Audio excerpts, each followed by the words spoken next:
Na nonda wata ki City Veni Waturala and Radio Bulan Dua Wata, San Francisco. Me kochi kianda watabai.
Nimbula binaka na wakanda na mbula ibura and Radio Bulan Dua Wata San Francisco e kauti kenda batamai sibitongora tini kandua na ngona mai bitia and a tolwe mama na miniti vinagabagaleber sati ko talngango nandau bingarabi erandau samati kenda yani and non ranga bata and be singa kede nga ni nonda kakamuraki na bingarabi tiungo na talatala lal Muhammad erto ko talngana tambadaga ni visa kena non ratunda ni basala una si mati wa inda boga vinagabagalebu na nomni semati ko mai na singa lebu enda indai semati ko mai New Zealand mai Australia na wasa Pasifika na tuku kambula bina Katorika ke muni na kanda na boga rongo tu mai Micronesia Niue vinagabagalebu na semati ko mai vinagabagalebu ni sate ka buna rona non dai wasininga una na singa lebu enda indai singa lebu tu ni singa buke lulu mai viti no me kabiti ko ni singa tu city ke Santa Rosa sa siwitongo na ba ena tulwe mama na miniti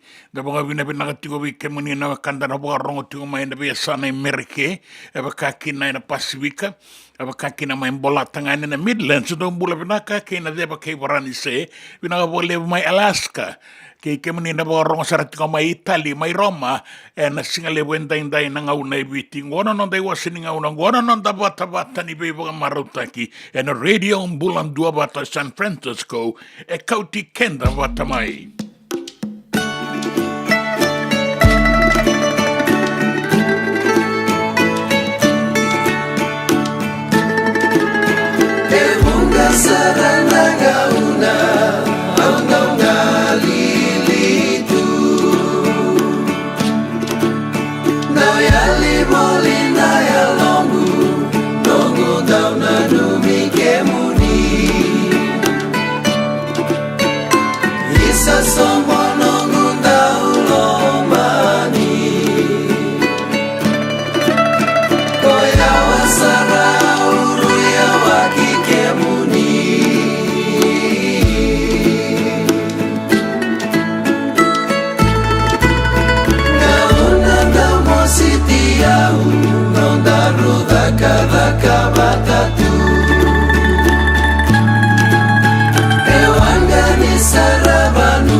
Manen romun ni singa ya sawa na paratai silayan di lo nang gumata kamida. Na Black Rose, era to sabi kinda bagi talanga ena no de wasininga unang goena non tabat-tabatan do mula binaka na pagkaroon ko may na PWD Walu Bay. PWD Walu Bay, do mula binaka binaka pagkalebo na sa mamay, kami ni boy, bulare na numiti ko eroni kay na kandang ko may reketi binaka pagkalebo maduata, binaka pagkalebo na sa mati ko may kami binaka.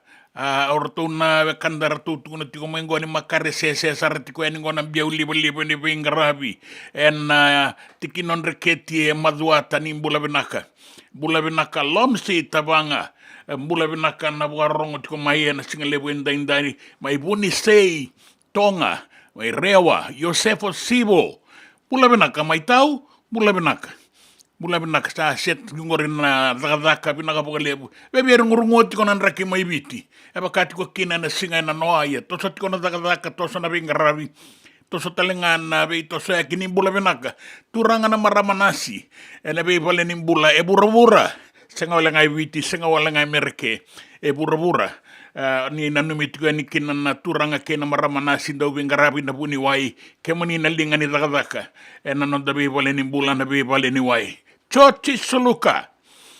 Bebe nende ngai bas katal mena kanto ko may data, tiko may data. Chochi Suluka bula benak. Miri to kana uda bata to kana raking go data. Be to ko ni tungani nang garabi ni be to kani nang garabi tale tungango non rabi terongi na klasi walu. Year 8 non da banu may viti anu itagiti ko ni ratala di may boga binakay bale.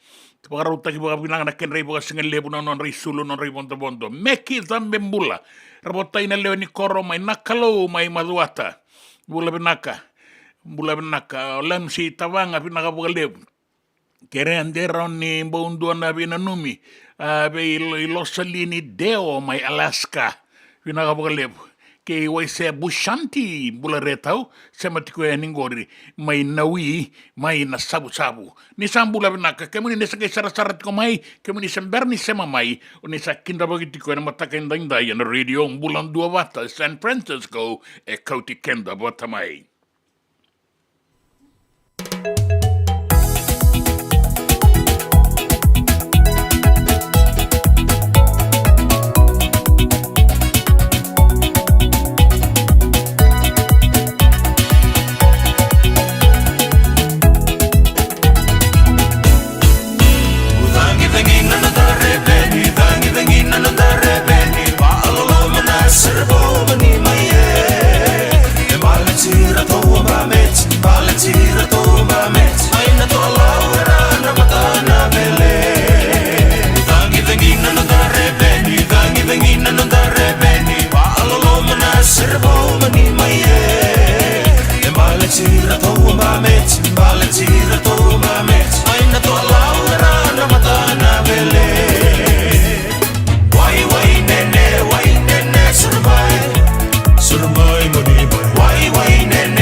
Sengan dina ni karaw-rawan na daka-daka kekiba. Ia endona kainda wipu ke kawaka mamanta takatuna bengarabi. O ia ketuna kendo kakana. Laika na dalo na bisikete na reo bata na sunbells e tinimbulu Macau. We kendo to na senga tikunin driver se senga ni waka motoka katau dren-dren na tutu beto seki. Erto satu wakarao na Divine Pacific Food Mart mai Sacramento. Merto taladeani na nung ni boli-boli. Rawa-rawa sara. Witartar ngayani na taliboni diwan dua ono toluwa diwa ono saibarua merto bakarotaka katalada mai na nung ni boli-boli ena kena ngona totolo tua. Divine Pacific Food Mart, Viturua Diwawalu Franklin Boulevard, Sacramento, California. Namba di taliboni diwan dua ono toluwa diwa ono saibarua. Erto ngarap talangan ni kena lewang sumburi ani nanomu yaya mai na nonroto stoa kena nomu mate ni katumba. Dendram beka nangwala ni kibalilo tena buku ni oso pakadadaka. Sen drakin-drakita beka na itos-tos nimbula. Kuha ni lenga sinui gawa-gawa. Nana magi mai kina programa warotaki. Mai veratau na New Methodist Christian Fellowship USA. Nongu chisu, nongu banua. Rungove na bima manione na kabini buku lulu bei kemundo e California. Bima manindu na singilewu ni lotulewu bei kemundo e biti. And a radio bulando vata San Francisco. Me kauti kanda vata mai. E na muna ngau na lewa ni nondong so enda sa senga sarangan nikila na dabu menda baka talau taka buka singi lebu taka siapa kaya kapitang neka kuni lo malenga sa tiukin dono menua rauni buka dingo ikimuni wayana JJ's Food Shack Santa Rosa California na be matangali kaka na jibgina mebaka na karitua waraisi na lobo palusami na buwaka na kaiwa soso na dala na toa na kokonda bayangani kina gamure na kaka na buwa malang mebaka na steak gai baka loka tabi oka kena kouslo surua Otat ni, kailangan ko na kena pai ng bani kay na manray. O yan na JJ's Food Shack, Santa Rosa, California. Erang sarang direct message virtu, giring akin na virtu sa iba virtu, tolo do limono, se, o nga wali sarang alito mito may nanomota, na dio maluma Billy Street, o yan Santa Rosa, California. Erang talang ani rito ulit dilibot na kayo na kaya mukatalawas yung lebo sa mga kabi, yan may Santa Rosa, Kinavato. JJ's Food Shack, Santa Rosa, California. Na nonda wata kei City Veni Raturala.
Pinakabagalebu sa kiusa takirua, pinakabagalebu na sema tiko mai, pinakabagalebu na nomunin dua bata tiko mai na wekanda na bebo no ni takataka na bebo lau ni takataka wambimbi mai viti ke na bebo no na Pasifika ni sayan rapat tiko ngo na singallebu ni singabu kilulu ka kabitiko ni tu city we ke mami ke sa kiusa takirua mbula pinaka peni rokondiva ni mbula pinaka kalau ngata tiko na bengarabi na singani kuwa pinakabagalebu o sakiusa re tiko lango na bisanga tango isuba rataka tiko kina rabota itale tiko ngakina sona wekana Jonathan Koro onisimo leitia ke Daniela takirua nimbula binaka Miliana Marama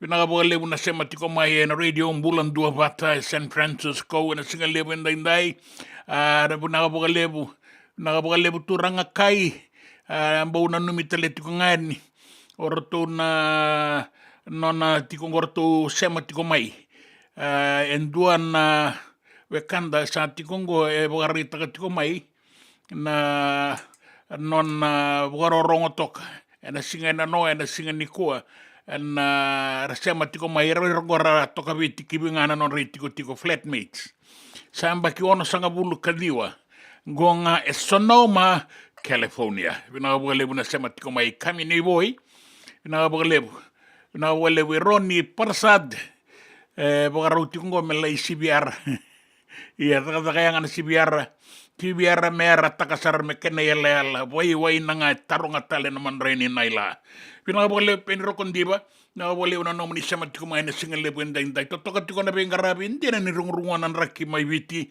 ia ndau maga tiko nan raki ke sa bole gatal tiko ni sukana zaka ke San Francisco na be alla bana be bononi zaka na bole ni bola ke na bola wera tiko ngo Santa Rosa ni sa sibi tiko na ba rua sanga bulu kandu na minitingo Santa Rosa ta boga ni na tiko na boni singa ndai ke na zaka na ngarabi ke mini na waro be sawiandra moni lakian rambongian ni binagabole makereta tambaka bula banaka marama matagali binagabole bugarongo tingani ngo kemban rau ala lebu maimba makarese tiko mai na siti ni suka lau toka na domo ni biau liba ngo radio bulan dua bata ben da kau ni tambua bula benaka da be bukan bula tak matanga na gaibe tal no takana non da zakaka kena non da be to seke na dua ngau na murin da wara kana tukutuku na non da banua da be sai burubura na tini karua na kaloko na ngau na mai biti na singa lebu enda ni bu kelulu kanda baga vina benaka tiu kina be irana kanda sabi to seke rautiko wa mimbi be kemunina sa sematiko mai na radio bulan dua bata San Francisco e kauti kenda bata mai.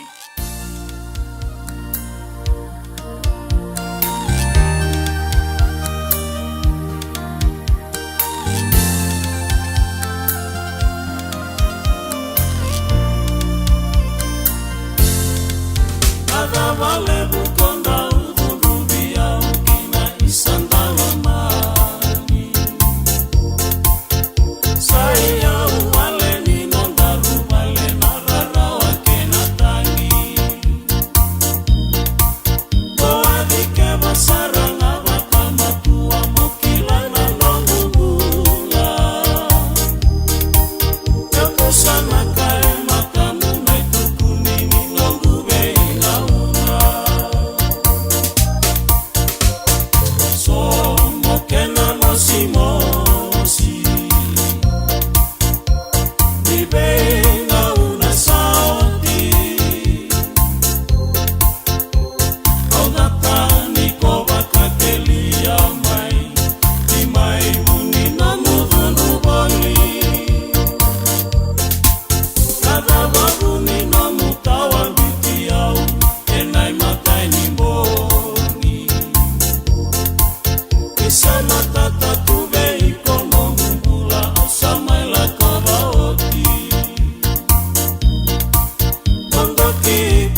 Me volia back in do nungu life insurance policy? Laka kira ni tutana katil kabitu ni akostita na 2022 o sangir takasarabiri ni tauna. Kami ngaya kila maga ngaya salah ko mana check. Sengat tali ni biara, sengat sarangan ni biara paling lain. Ini time sarangan mai. So dan kali warga tali tunda warga. Kau tunggu. Kau saya lo dengo kamu binasa. Iyo, o ya sarangan buna. Rau sara. Sa tiko na pepa se senga. Bula binaka se tobi mate. Kambani duan nga kana soma mena claim na lom ni rosa nga bulu kavana ua keada na lenga nisa yang baki roa tina policy. Text mai kina wasa eva walu van dua tolu walu lima ena kena tuku matai lalai. Hoya na wasa eva walu van dua tolu walu lima. Doyan Robina kana marama naita. Do samba di ba kusa iwe. Yandra naita. Kita sili katalau mande na Orange Lounge. Maleka. Warasan badi kata-kata pinakasar tunga toboy siyang kau. Gay way dala tu kinambata. Koe serengan kori. Sono ngona santa pinakat serengan na kenta kakana. Di na to zoko. Kaya kita sana berata ini bagai singelebu. Kita sana gali bagai kabi ngaya di kena. Na Orange Lounge, katalau baga singelebu siya baga kabi, baraw tayo ito baga manggo sanggay totokan na buno ni kana. May namenda to identity, kanay baga singelebu siya baga kabi, may baka na baga sekera, na sui, ikatabu teke, roro baga lolo, kay na vida tale. Giraraw mo kila na menu ni singoya, na Orange Lounge, tolo-tolong dua, Orange Street, Santa Rosa. And dua tala na tamang ni Vingarabi ni Divine Group of Companies. Dola may na walang kaloka na mataka, kina walang kaloka anambongi moniti kina singatambo na Orange Lounge. Tolo-tolong dua, Orange Street, Santa Rosa. Dendram beka nang wala ni kibal ni lote na buko ni oso-oso pakadadaka. Sendrak-ndrak beka na itos-tos nimbula, kuha ni lenga sinuing gawa-gawa. Nana magi-mai kina programo warotaki, may veratao na New Methodist Christian Fellowship USA, Nongu Chisu, Nongu Banua. Rode na bimaman yon na kabini buko lulu bay Kemondo e California, bimaman indu na singilewu ni lotulewu bay Kemondo e Viti, and a radio bulando wata San Francisco, may kauti kanda watamay. Nanonda wata-wata kay sitiweni raturala.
Wangani sanini ka bulida o kini daba buna na isalem buna berto na dorbo may na soba na tamadaga niya visa. Nga una sa hoti tokangon na tinikandua na tulus nga bul karua na miniti. O ero nga bul kawalu na miniti me tinikarua na kaloko na nga una may viti ni mbula binaka na singay sema rawat kumay na nonda bata-bata na singalebu enda inday. And boga binabinaka ni santi ko talengango o Reverend Lal Muhammad.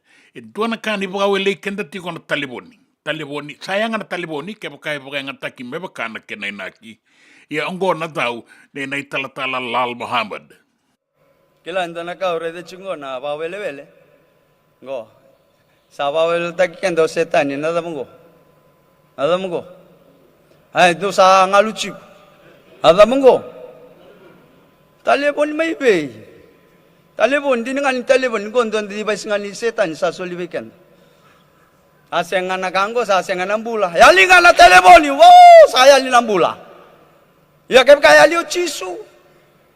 Sindo naka. Mekuwa kunya yali ni tu talibon. Mena apa? Elebu naka chigolom talibon. Lago chunga na pon, lago chunga na Facebook, lago chunga lemu naka. Ngai bango chunga na linga mo zawiri chunga bango, zawiri chunga zawiri. Lebu ni zawiri na linga mu bango na numa wiko talanga na zawiri chunga. Tiko bei reso, ada zawiri. Zawiri ngani linga zawiri talanga kwa na kene tauke. Ia na taliboni, erere baki, ia, eroni baka ngata ki meanga beikenda, ke baka da tori baka na kene inaki. Vinaga bole, vinaga indua bata talemai, ena aua kataraba na italatala Lal Muhammad. Vinaga bole, vina sema tiko mai, ena singalebu enda indai.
Wakala suri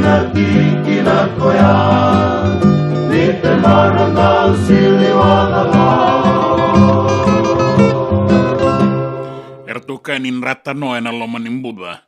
On rekena ke ertuni lawan menasa batuloka.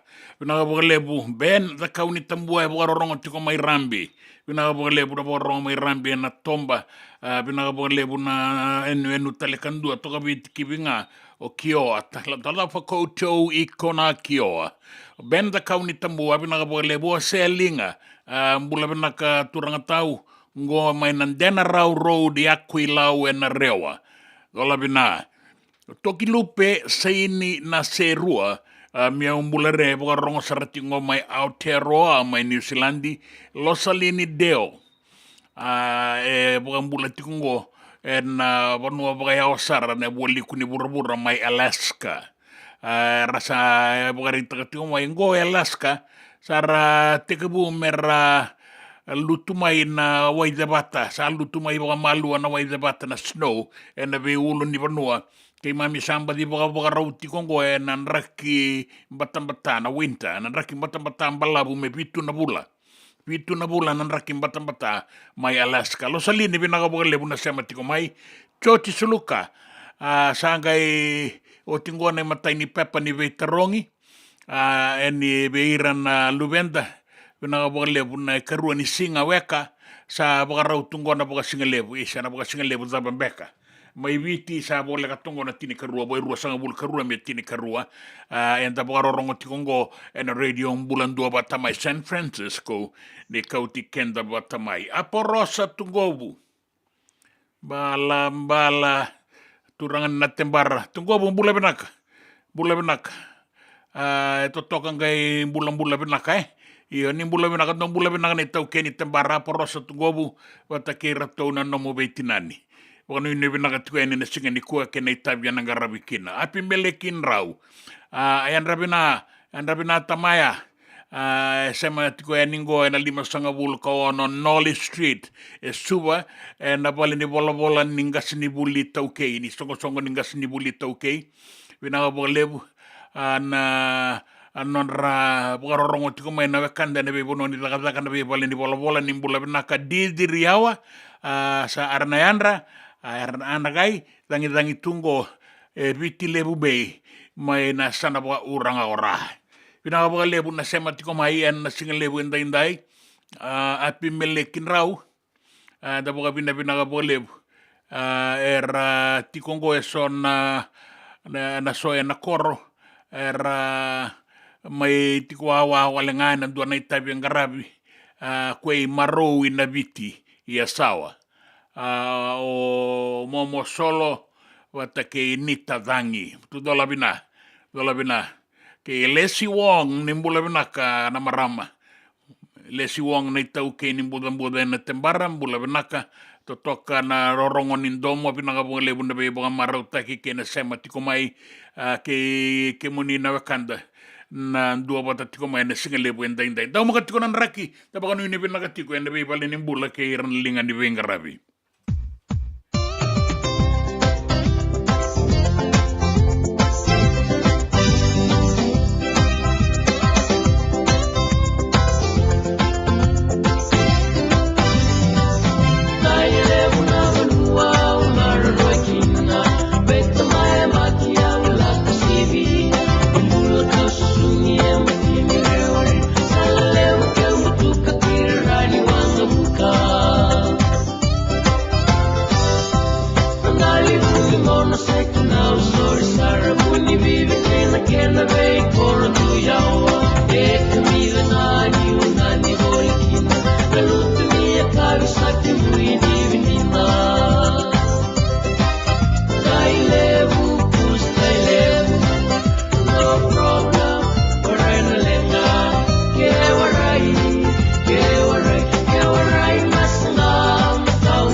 JJ's Food Shack.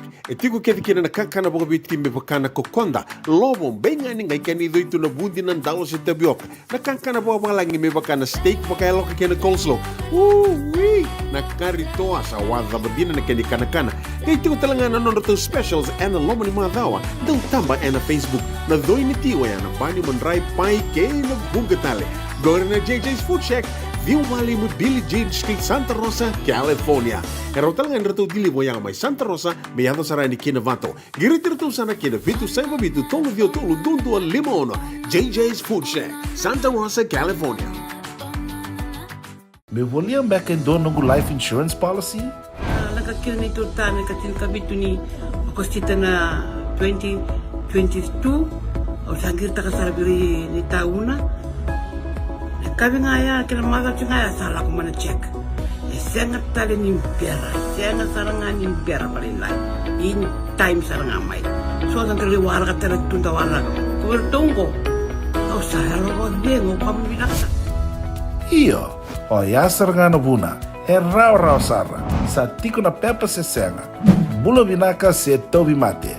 Kambani duan nga kana soma mena claim na lom ni rosa nga bulu kavana ua keada na lenga nisa e ambaki roa tina policy. Text mai kina wasa eva walu va dua tolu walu lima e na kena i tuku matai lalai. Oya na wasa eva walu va dua tolu walu lima. Dendram beka na ngola ni kivalilo tena puku ni oso pakadadaka. Sen drakin-drakita beka na itos nimbula. Kua ni lenga sinui gawa-gawa. Nana magi mai kina programu warotaki. Mai vera tau na New Methodist Christian Fellowship USA. Nongu chisu, nongu banoa. Rongo vina vima manione na kabini buku lulu bei kemando e California. Vima mani dua na singilevu ni lotu levu bei kemando e viti. And a radio bulando wata San Francisco. Me kauti kanda wata mai.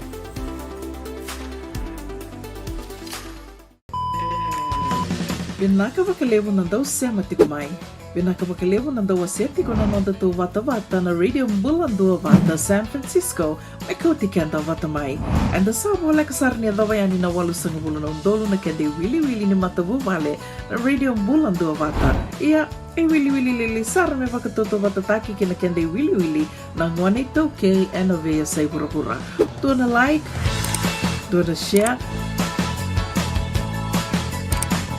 Subscribe talaga Mike na Radio Mbulando Wata and na YouTube. Radio Mbulando Wata San Francisco, Mekoti Kenda Batamay.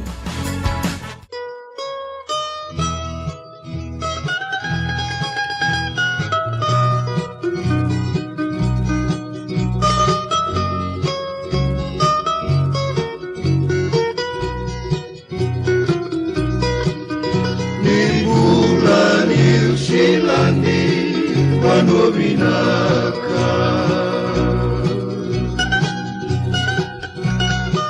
Televi come mai waka lasa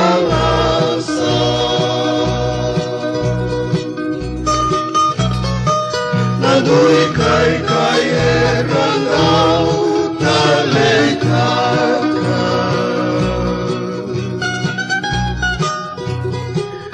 Uninora kita leva merasarawa Navei bala-balawu bula-bula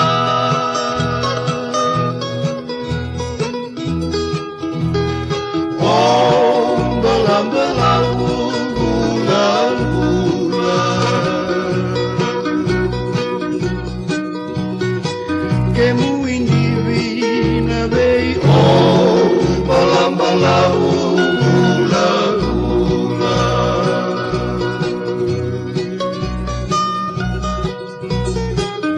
Niu buka mai madawa awi robiko Kara-karawa tuna bekau au goro-goro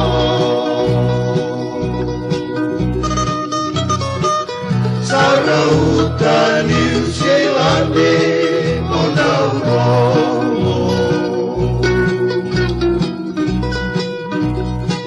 ke muitala no au kila Nina kau noko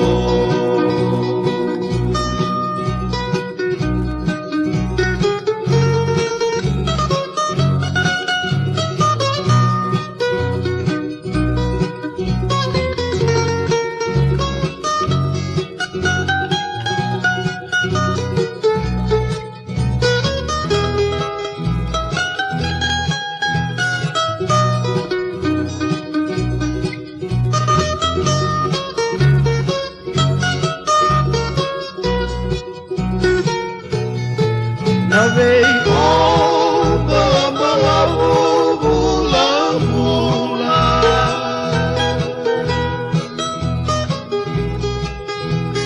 O bala bula bula Que mu indivi navei o bala bula bula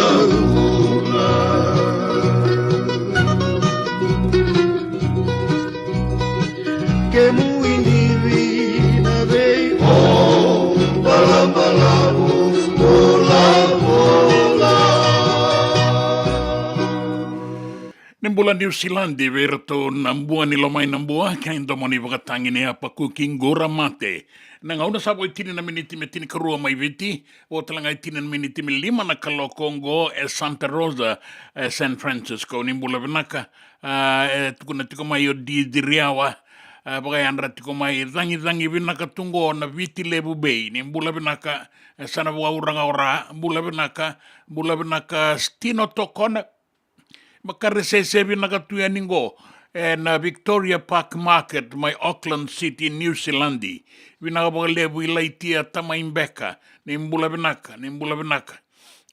na sema tiko mai iri zangi ni dolo ni mbula vinaka kemani Wakarongo tiko ya ningo turaki ya suwa nui takini wakaki na mbula ni rangi ya suwa na ngau nango kaina kini rungu tu na lama langi tau ba ngau na tiko na uda na koro turanga kei viti mai suwa ni mbula vinaka ndo mbula mai turaki iri rangi ni dolo vinaka boga lebu na sema tiko mai na singa lebu indai and then ngai wakarongo talanga na tamadaga ni visa ni mberni ndarongo na itukutuku na nonda vanua Keina vesa I bura tawana tiko boga lebu nonda ngau na nirongo itukutuku endo na iulutanga ka tika bu kambura ki anie ke ena tolu na madao sao ti membaleta na kenra isau na nonda ungito era lako ki nangito ni bura wata kena kasanga io tinga maingo ena sota ni PNC mai Tokyo mai Chabani na makatoka na itukutuku ena nonda vanua kena vesa I bura ena tini karua na kaloko ena ngau na viti ena lima na kaloko na ngau na ke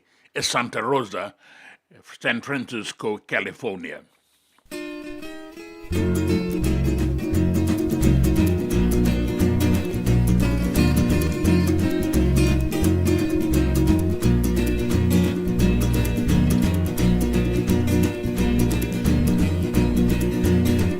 Sabanungu na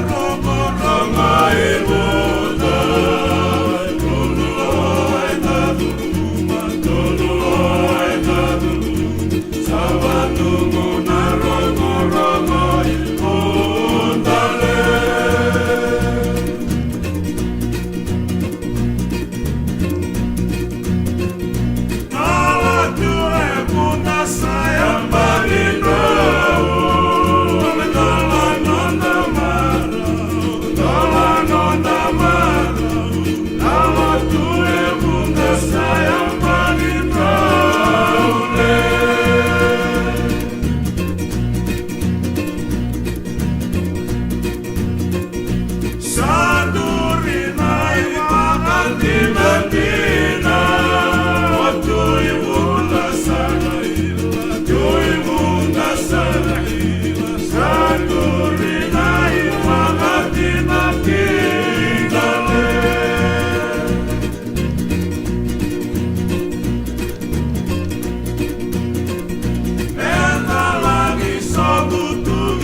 na kulu sabe ai sai dimba de ai sai dai de sanjina sa voyo bana miniti me tini karuana kaloko nda buarorongo kina tamba daga ni visa ke una isi matewai mendua na i basala na singenda indai sa o titi komengo na kana pepa ni veterongi veran vender sa mai wawa buka singale butikongo irana buka veterongi batake irana ngaraba na rayan rabati ko na veterongi buka doriti kongo na ve korni buli mai viti de na nga menda rongoda na itukutukongo mai na tamba daga kanio visa na ngau na ke tu taraki na fingerprint ni ngone. That's the end of his future. Wakanga na dhuru ina waka college ko itiko na ulubatu. Baleta na ngona sa toriki no na fingerprint ena lei fomu ono fomu vito ko e pasi rota na makani pailati. Ni lei mbimbi una no korni bule na senga ni nduo na katumba indola bingone. La ko ibalangi vangara daka na songo keviwa. Baleta Dukila Toko ena lesi talima me make kote na nona police clearance that criminal record remains till death. Sindo embokoda. Tiko na non to rehabilitation report kenda to so matalendo nan rawalu sa ngabulka bitu tiko bakadada na kani saw. Minapola me na commissioner ni obisa sa itobo binaka sa leo ni bono binaka sa toko na bogalevo na bono na lotu na matenitu. But that rehabilitation report pay difference aside from your police clearance and angai solely after 20 years. If the child does not re-offend. Kaya baka endo na leo ni bunwa senga tal ni dala. Ito na sa ibiti, so na turanga, so na marama, vakati ko na intake ni British Army na US Navy, ramay tangiti ko na itumbutumbu. Nalubengo sa avelewa yoti, sa songo makawa na kisi. Iya na dabelenga. O kaya mundo songo tati ko na nanggay waray. O rito na embassy gori. E tiko nga na vetting team ni bebo nuanda apply kina. Bole rito na vetting team, or to na nakabati ko na intake na kani British Army. We only receive those with no police record. Era pasiti ko na aptitude test, passive na kana veterongi, pass na fitness level, kake de pastaki. Leila ko na medical. Na yoti ni ka ko na police clearance e na senga ni mboko. Sa so mina fine ba matabelo wai le sta longo na leivuli. Ibina bole na veterongi rangarabat ko na lubenda ko na leitini na dagaka. Ya keba ka sanduka na kenra tukutuku na tamadagadaga niyo bisa sana rende saran ni kune na dagadaka. Tabaga bina bole na isi mati wai na tamadagadaga niyo bisa e anga tiko bole na norto ibaga sala na be ka erto sarin di keba rawa ka baga reida na bukunda na lubenda baga bimbitiko veira na nundangon ne taukei. Enda ngai rongo da talendo na nona dau ni berni nda rongo da na tukutuku na nonda banua kene be sai burbura e nandua na kaloko. Sa tini karua na kaloko.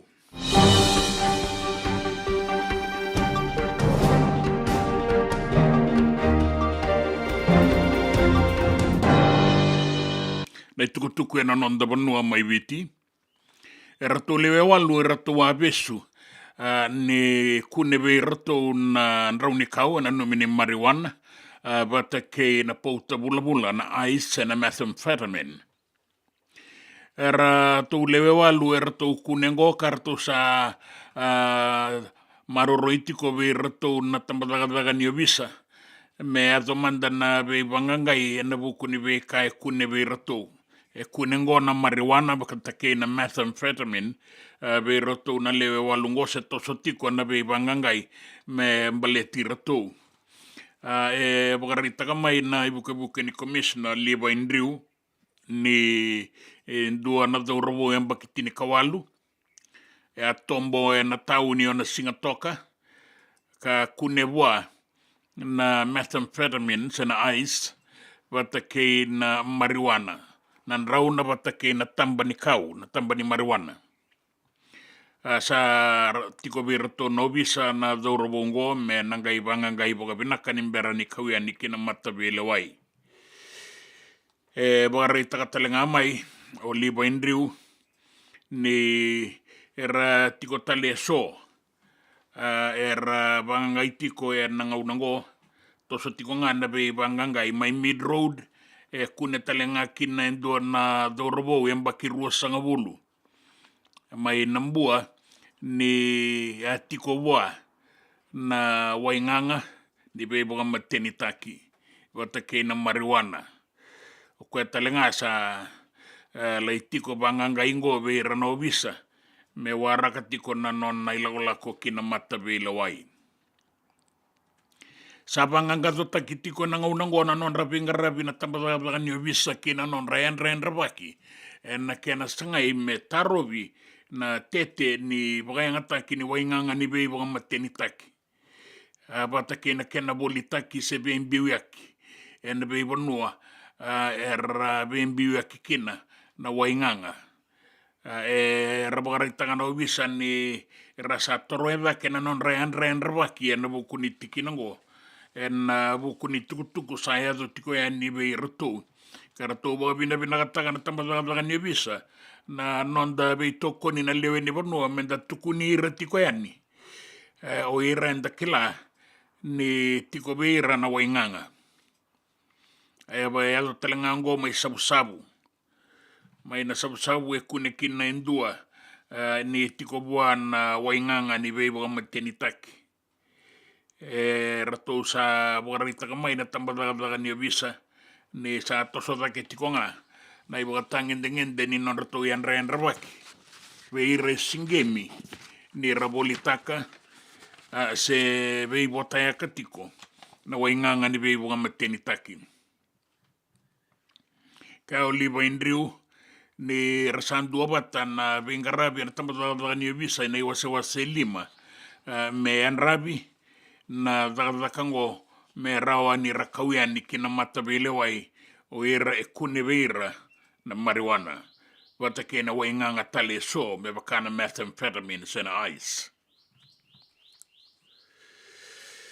ya sato sutiko na beibo saki na beitala noa me baleta na itukutuku ni non ra saumi bagarla na non da dorobo rangito takana non da bonua karabala takana non da bonua en ngito ni burubura na William Webb Ellis Trophy en mwani ambaki sao di ruan undolu rua sangabul katolu atega bu mbasi katikongo na itukutuku ni waisea na adalevu na kabetani ni non da timi en mbilo ni burubura ya sabagari takamai na matambose ni rakabia na non da bonua Fiji Rugby Union ni sa saumioti na non rai bota na non da dorbo yan donan rau kalima na undolu nan dolan dona dorbo ya sanga imbasi kataletiko mai sona itukutuku matai sanga ni oirakede era saumi boga binaka nan donan rau kalima na undolu nan dole kaina kitikongo kene karua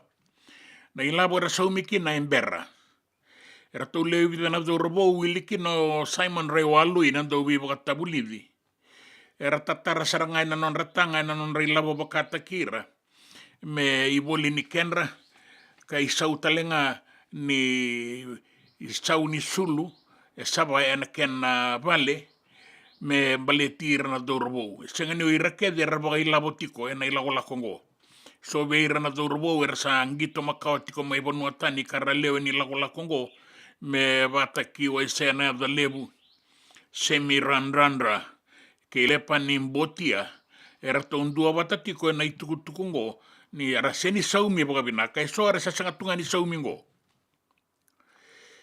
kendina nga ni saboga rita katiko ni na isongo ri rakabia na non da bonua ni rasa tauroti na non rai bota era to zakitaka na itukutukungo na lewe tolu batake irata levida na daurobo erbe toko ni na tikinango o ese na dele we tarongatiko na Fiji Rugby Union baleta na nona yala na kaya yala takibira na durbo na ilabo kina non ribota era senga ni taura taudoko e kali bualenga ni retumba u wai bota toka e sona durbo era sangito ndindeti como ibonuatani me rasolia na non rilabo me rawa ni bukeira na boni durbo baleta ni mbereni na ken risau ka saya do tiani na card era ndo ubaga yang ataka merabe bolikina saya ada ni na card sangan indo na ilabo itu na banke era kauta kina banke gai sangan indo na kai tu kina e oya na bonno sala ya tiko kina na be tala nongo kara sandu ibaga yang ataka mandanga na non rilabo non lakingito voli mai Europe na sota ni bilo ni burubura na William Webb Alice Trophy mbaki saoti ronondo luro sanga bulu katolu na veitala nongo na balabu toka baleta sa kaya o Peter Maisy o kwe na chairman ni songo ni rakabi na ngaunango ni sa bangarai na kenandau na kambani mengarapa manda kandike na be ka bagilabo na Fiji Rugby Union ka ona ya lebu senga ni kena mataingo sona do robo rangito na bilo ni burubura na ruana undolu tini kadiwa se senga tungani saumi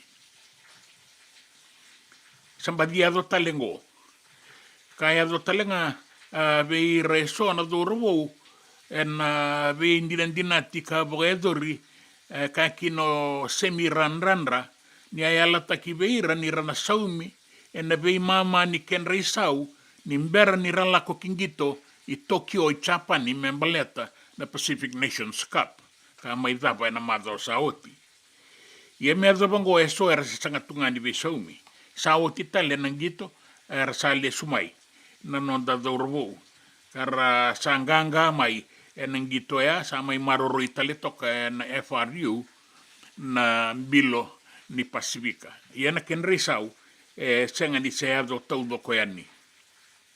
Ngoy me lado bos la strategia na mado sauti. Me do saranga me na mado sauti ado tiko na lenga ni be bosaki ke na vindina tini be ka labo. To kana do robo ki mami sa solia saranga na ne mami mangosa ki na ne mami binaka todo. Na ne mami bula ke mami sambiu tatu na rarani gito na maboa ke na taboraki na rarani gito ya senga ni binaka na bengarabi ni FRU me sotaba na non relenga na dorobo to sotiko na beiwanga ya na tikinango e ka Peter Maisy ni nangaibanga ngamanda boga binaka na beibono eso ka beisolia kikina na ilabo se me bangangai na buni non rasanga ni taure sona do rubo na non rai bota na sota na mbaki saoti ke na be mbaki ani kiliu kina itukutuku ningito sema tiko ngamai na itukutuku sa kamburaki o tiani oya membaleta na non rai bota na do rubo ke na lenga bogailabo tiko na Fiji Rugby Football Union rato bosa tiko maigo semi ranrandra wa istea na ya lebu na kapitani wata ke le panimbotia rato bogarita ka mai ni na lenga ya tikongo rato sa sanga ni kino dero tiko kina na dorobo na non rato ngangan re me rato vitar taramanda mai ke na isongo ni rakabi eviti me mendua na ituku matata me baleta na non rangito na non da dorobo ene be bono era kadibi me ravala takakina na ada ni non da bono kina non da matani tu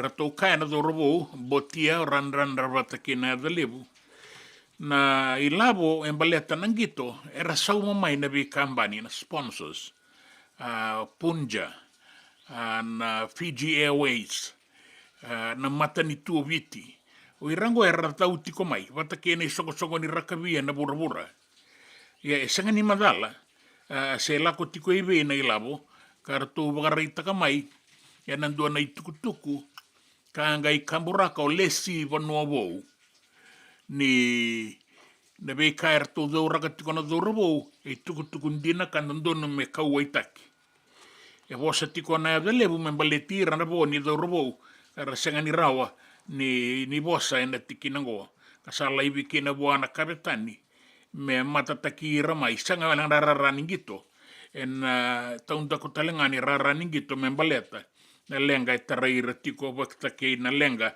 sa tiko ya ningo en Fiji Rugby Football Union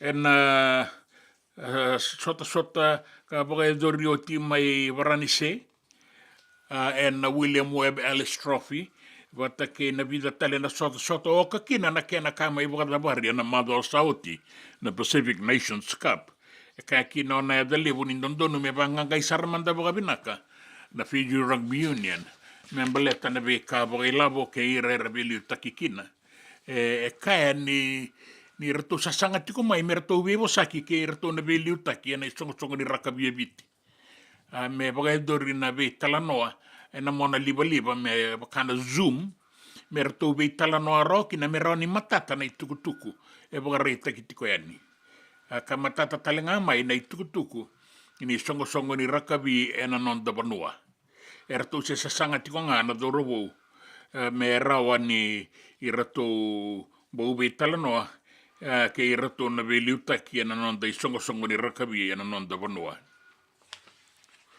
no i takitiko ni na rawa ni matata na i tukutuku so dauraki tiko maingo be i rato na daungito wata ke i rana waga i lesi na Fiji Rugby Union me mbaleta na ngito na sota ni bura na mbake saoti na World Cup vai ngataka ki no biti vole kani tini na milioni na dola baleta na non rila gola kona dorwo na kendra na mendra na isulu na idili ki ne be kain baletira sare rekena ngau na me bagai dori endo na be banganga i matata me baleta na tikinango ambo solia telengana non ilavo Simon Ray Walui rato sa kumuni labo nga bata ki rato me roni saumikin na sona bengarabi me bakana sabani sulu ke na kenra na dorbo era la ko en ngito ya kine be sai burbura bogarita ki mai ni sa boka sangati ko na matani tu merke mendua na be bosaki ki na ndua na mbose ke ira na be matani tu na burbura na bulo November me rawa ni dikebikina na sasanga me tango makikina boga binaka na be matani tu mai be ira na dau boga ke ira na be matambatikandi era ya babala tungo na non da burbura boga rita kana itukutukongo mai San Francisco na presidente mai merkeo Joe Biden andondonu me banganga zotaki na tatango maki ini be matani tu kara me rambo sia talengaki na iwale me tauriwaki me roni ramaro roikina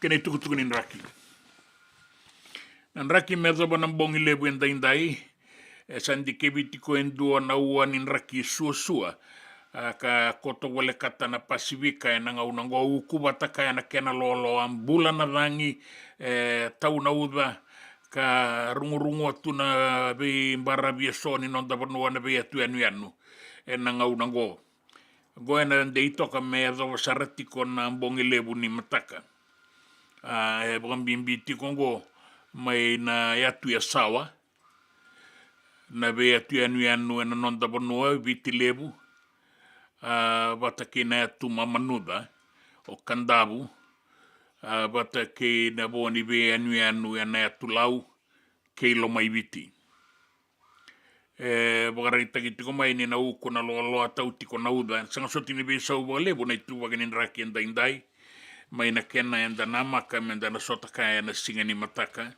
ke na singa bagara umbuka bagara taki tiko mai ni na tau tiko na uda biar batang-batang bongi sesuatu wasa-wasa laki bora-bora na sona ngauna kana ndai koto na itu wakinin rakiongo membaleta na barabi ni deba ke ibitilebu mai na bua suba ke na usori kauta sarati ko yanni kin barabi ke tailebu mai korbo raki serua na mosi na itasiri na woliku ke tailebu na esana o maduata ki na tokalau na deba ke mbua ke na barabi ke da kaunrobe kene bi atu anu o laudala e data bata ke tabi uni bakakina o nangele lebu bata ke di kombia agora na itu bakinin raki na ngaunango esanga sotinin raki binagati ko na bonua ia na rani ndau makanan raki na be bonua tale so ia na batang-batang bongi na tauti ko nga nauda na be bonua so ka uku na kena loa na ngaunango me doba na singa ni mataka Wayaksi amalele ko nga ngachipora ko ane Timotero tuam nimbula venanga nawe kanda mai rotuma sande kotonga na ituwa kinin raki andai me do wana singa ni mataka ngori na itukutuku nin raki na itukutuku nin gito na itukutuku mai na sai burabura ke na itukutuku yana nonda banua Na nonda bata-bata, kay City Veni Raturla. Isa balan mai nano buseretale yang bagomoli nando moni wakanana itu nanu marawali kami tentu kau diam Dio le sue che muni, meu borro da nando muni, nando maro e bonito, oia, che muni,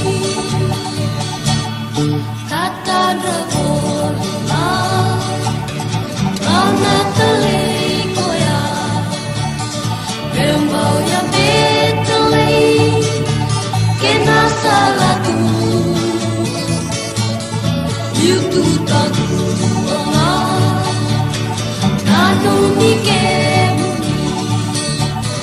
kau ngalili tuma, kau tiao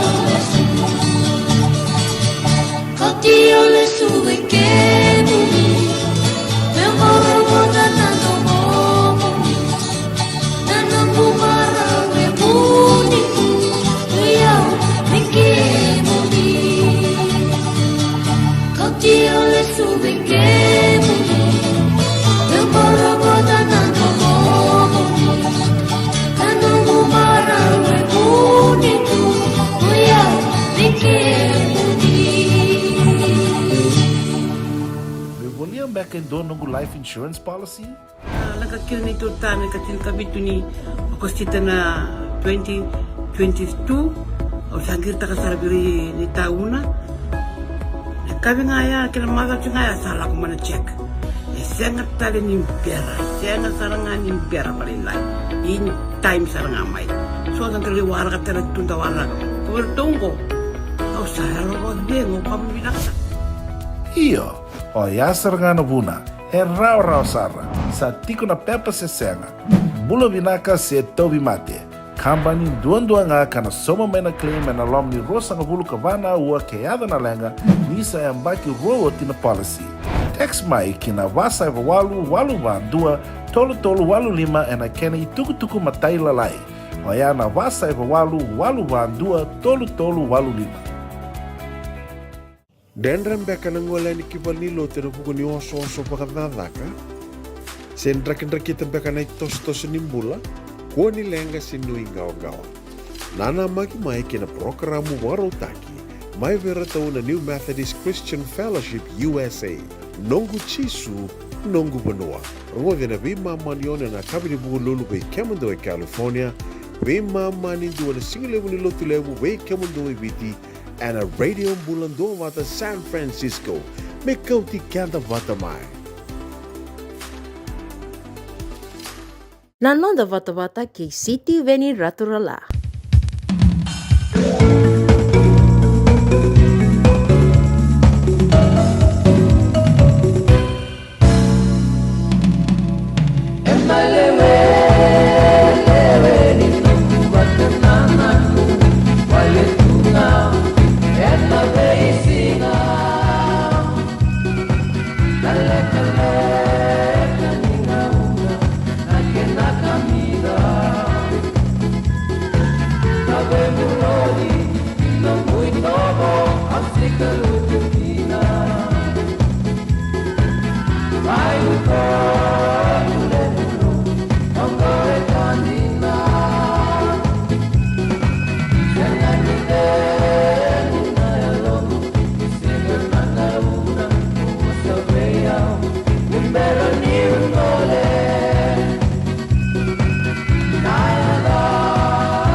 so na visau enda sana rai wakila karungot na kene talano enda vi tambayan baki na visau e tiki ni toso ni ngauna na itamba ngauna ki mamindonia mai ratukan dabulebu e wadurueni na tinikan yo ono sanga wulukan dua na lakoyani na primary ngo la intermediate wabuli maindalay na masi aunga itoki ki ratukan dabulebu ni sawoti na kalasilima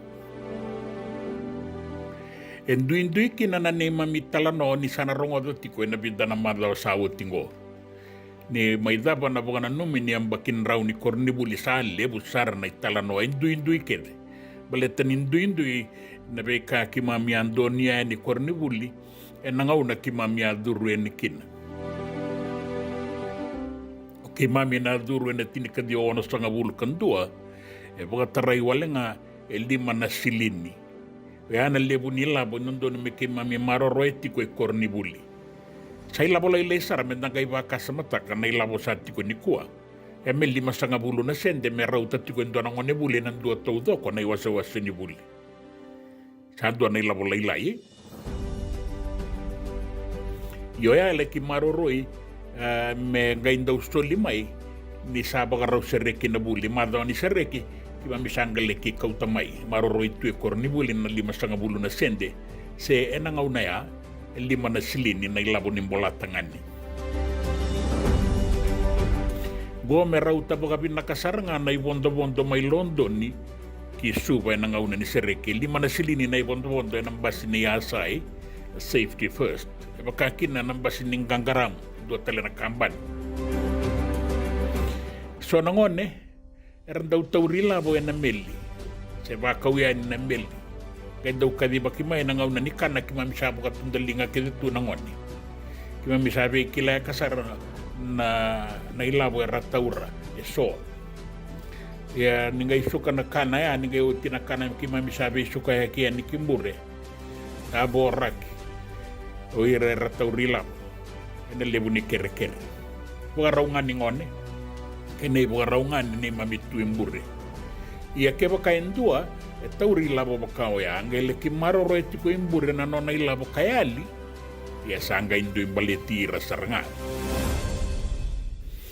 e tambu na laki boli ene sto ni kai China nei tongli ko ya katoka be imbasa inga kena kornibuli sana re-rendu atani na dani sto na ngaunango atoka ngai nambatin ngau ni sala wala kata na kele nimbasi ni asai and a safety first yan pono kimami rawan nimbau yadokin ke wala ko ngau ni sala rawan kimami muria so budang ngau ni sala yado ina kawa iwai soma ka laki ado sareni ki waibo sa bola kasarati ko yani sawakasa ke inda kuinuku ena sana mai ki indere dangole mai baka sirosomu mai kinamena ndayado tiko nga kindongo na itiko ni tamban nimbula sa ko esratiko nga na yala ni ponu kimamiron yado kina na kaw mai waibo baka ki sawakasa kina itiko ni bengarabi ni tamban nimbula mai ndongo bole katina mena nangauna ni sereki kimaminda ungande kivale nangone kimamitiko vitilep weula komayan yanu ya taga tiko tamangu na kornibuli ni bulingas ni bulian sino keto tiko kina nangauna ya kimaminda sereki mai ya rasanga indau baka tawatiko ngayan ni nangone ni lomai viti nangone ni kandabu wirango rarawatan rabitarong irala ko may ratu kandabu lem rala ko sarti ko ngamay na koro may asawa the kaunrobe mbua ke madwata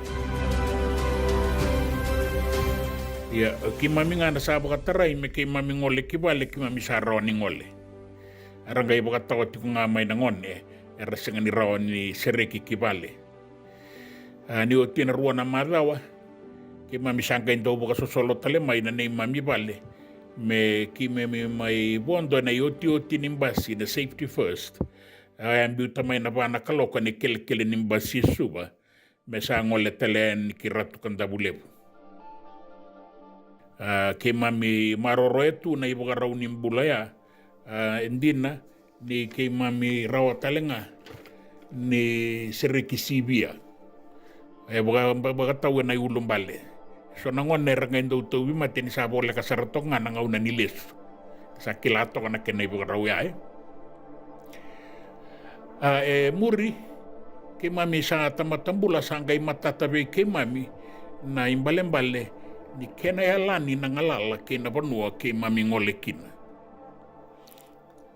ke mami donia telenga mai ke ani sanganin dola binangalala me baka na be korni buli taleso ni ko erna korni buli durembure ke na kena ngonde buli era sabo ga taleboni era sabo ga ilabo dona singa ngoleti ko baka ki tailebu ole wara kana wanga mai na tobi mo ngole kimbua au kinda dala ni reidira na ngoni ratu kanda bule ben Stone Philip mai na tobi au terongi roke muni na ngoni mai be ratu kun kitu na ngoni mai arkes oi kemuni sarni atu sar mai ke oi yo kemami rani atu sar bulin itu baka kino mai bulin itu ran ratu sarani ratu kanda bule ya na be saunga na o bugari tagatiko en ndui ngauna ke mami ndui indono ya mai ratu kanda bule erabi tumbiri talenga bugabi nakasara mai korni buli so nanggas ni buli ke mami sanganilenga nakakanan dinanga ni suburai sino gai wai dala na so nangauna ke natabio ka kandra la mekena idoi ya sa rawa tuna toso sa dua tuna dawi kala binakabi ke mamia nikua rasa kana buaka babi mai ratu kanda bule be babi sarngai kurni bul na buaka di satu ina kenan bai ya ke mami na ngauna buaka ki mami ngai mboi da saranga di sabu harus rekina buli di tabana embaki ya satu setungan roro bakar kara o irera bagaila bo era nrela ibolimbani sen bisikete kau mai be mensu mai korwo mai bolita kena kentin ikorni buli na beka ke mami na sanga soti ni bagaila bo ne mami toka ngana sangkata ya ke bakai tiko eso ke mami bewe kani sebe kilai binaka ron indalai wakambi kambi tueni ka menda rawtar nga kina ningale se baya bala to mandanga kina na ngale na sona ngauna ya bakatu ya na kenambula endua na mata sere ni lotu toto kaya tiko mai ratu kanda bulem akima mi mai kato ni sarkina ena vale ni walesi ena tini kadio ono sanga bulu kandua dua na mata sere rongo binaka ya toka mai ratu kanda bulem ena tini kadio ono sanga bulu bagadata ame dapat kemandangan ono sanga bulu katulu kaya umbau kila toka mami mai kato ni sarkina vale ni walesi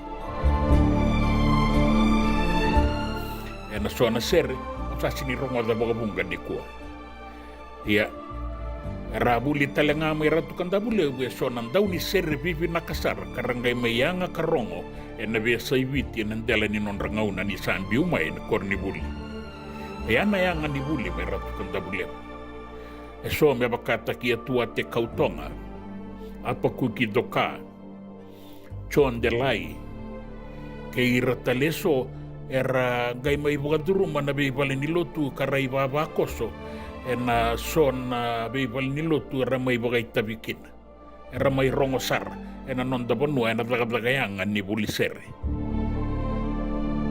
ane mamin dauni sere kina mai korni buli ena ngau nau tukune tikongo ongas ni buli Paula Sotutu rondo we bagatabuli dia nei kamba kena sere ke Margaret Sotutu na randine vale o ke mami ngai mbau buli kamba raokin na ilaola o ke mami tikongo so era buli da raokin na tonic sulfur wata kena staff notation se toka bale lengo so na kena mira ya amayanga na ngauno ya buli buke tikon indaw ni sere enduan nandaw niya ni korni buli na Berza o John Fatiaki na turangan ni Rotuma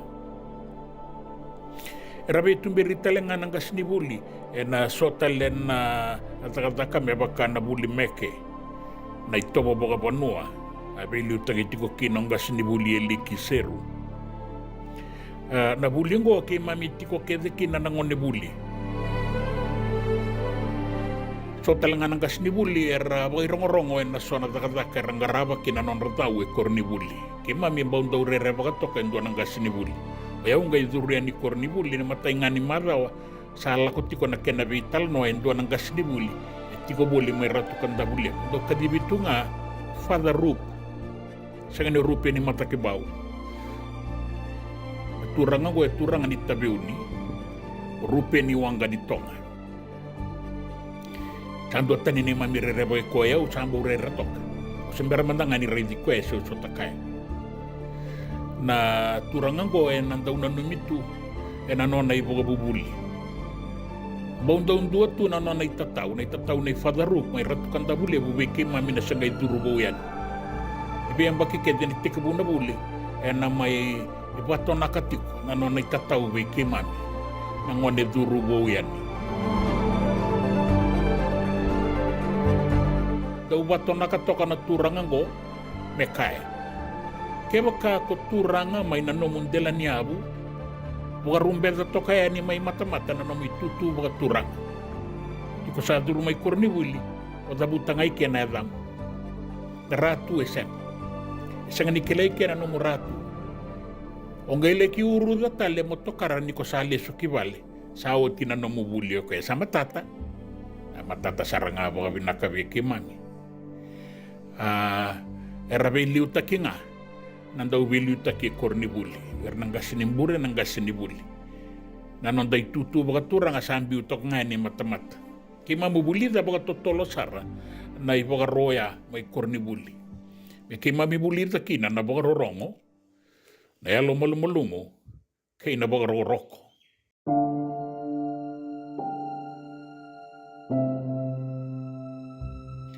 Itaw dati ko nanon ay tataw na turang ang gongay may wirira to kaya ni baga malwa na no nang ganu ya.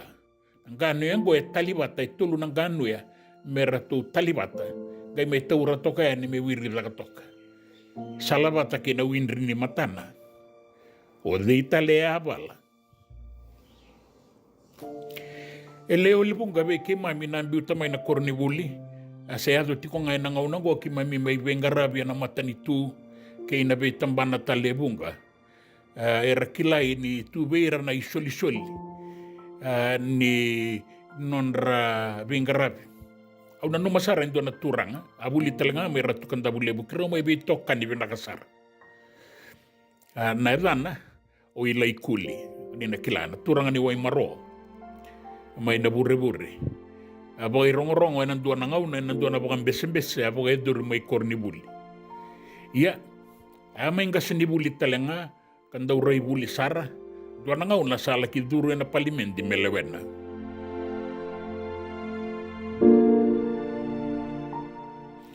Ya embaw kilay tiko ilay kuli, nanon daw lang aser. Ya tau ya buta ka na mata sere na rube bula, may nakorobo, may kumbulaw, may mbua, nangaw na yang gas ni boli-bolikin na may kya. Ya ang buli ay bunga na sere binakasar, sere ni tambua, era tulang at taboling ko na rube bula ni sarong at taliti ko nga na stesening ko. Kaya na italanoa ni tambua, kabulida, nanggangana o ilay kuli. Dua tala na sere, di wanaya pangu au tubo likina, au bagalatia na wain reo riba, na sere ni wabu makao may na usuri. Kaya na sere kay tolini, maramango endo na maramatotoka. Ada utiko endo na kena itamba rokataki na wanga ni masese ni biti. Na ngauna sa gaing bulikin na biti na masese. Di ba magalata ka na maramango ilay kuli na no na sereng gay kaya.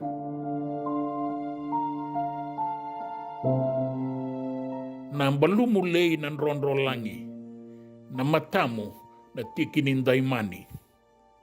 Kirawa ba kasi nga libutok ka nandoon na balinikan na nandoon na ngauna. Au tarungi kuesar matagali.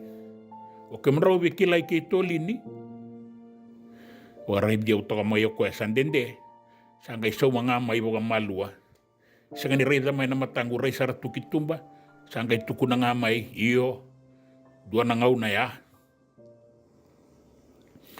Ebong ganay talano kay ratu kanda bulev.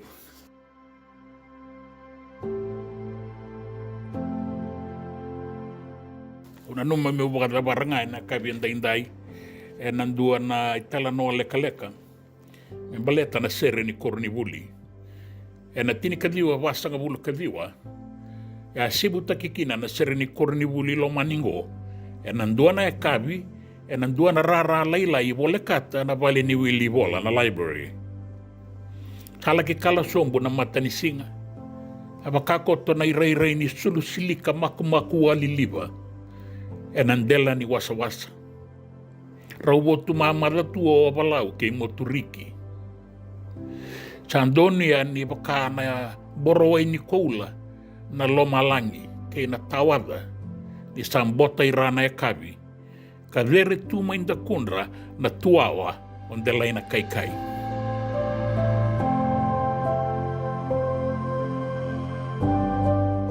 Sangai tekabu mea na natamai waka malua nan domo ni sere. E vida nan rau na ngone buli ratikoya. Karalanga sere bobole kana pa nan rau.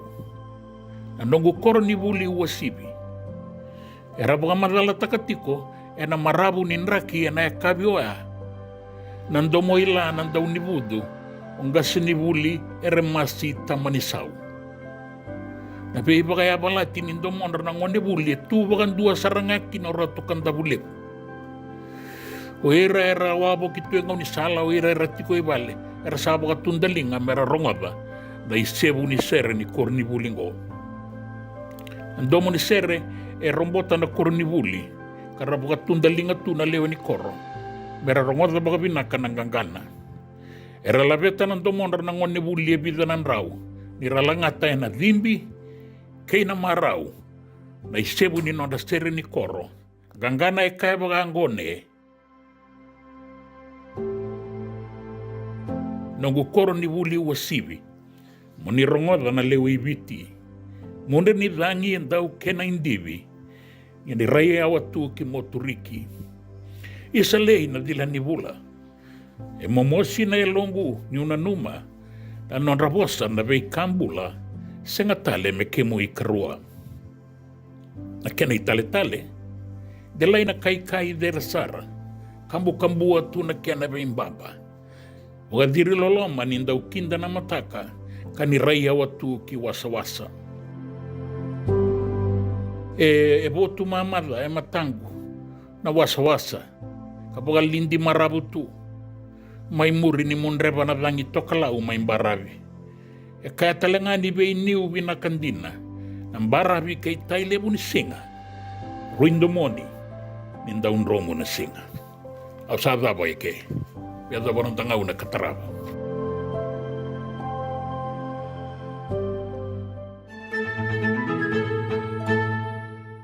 Nanonda wata ke sitiweni raturala. Serenita moa moniro moda mandaraya busano raya une sesilini anoda mato.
tambua se kamunanga e nonra natura mai nola ni nonra wosa se nonra i vakasala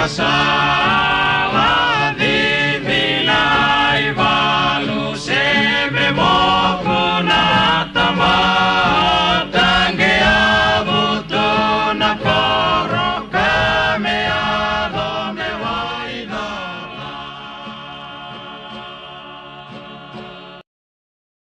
JJ's Food Shack. E tiku kete kina na kakana boka biti me bakana kokonda. Lobo benga ni ngai kani do itu na bundi nan dalo se tabioka. Na kakana boka malangi me bakana steak baka loka kena coleslaw. Wee! Na kari toa sa wadha badina na kani kana. Kay tiku talangana non rato specials and na loma ni madawa. Dau tamba e na Facebook. Na doi ni tiwa ya na bani mandrai pai ke na bungatale. Gore na JJ's Food Shack. Viu Valley mo Billy Jean Street, Santa Rosa, California. Pero talagang rato dili mo yang may Santa Rosa, may yato saray ni Kinavato. Giritirto sana Kinavitu, Saiba Vitu, Tolo Vio Tolo, Dundu, Limono. JJ's Food Shack, Santa Rosa, California. Me volia back in dono ng life insurance policy? Nakakil ni Turtana katil kabitu ni akostita na 2022 o sangir takasarabiri ni tauna. Kami ngaya kila maga ngaya salah ko mana check. Sengat tali ni biara, sengat sarangan ni biara paling lain. In time sarangan mai. So ang kaliwara ka tala tunda wala. Kuwertongo. Au salah lo bengo kamu binasa. Iyo, o yasar nga na buna, e rau sara, sa tiko na pepa se senga. Bulo binaka se tobi mate. Kambani duan nga kana soma may na claim na lom ni rosa nga bulu kabana ua keada na lenga nisa e ambaki rowo tina policy. Text mai kina wasa eva walu ba dua tolu walu lima e na kena i tuku matai lalai. Oya na wasa eva walu ba dua tolu walu lima. Na nonda wata kei siti veni raturala.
Langi kei na uto solo.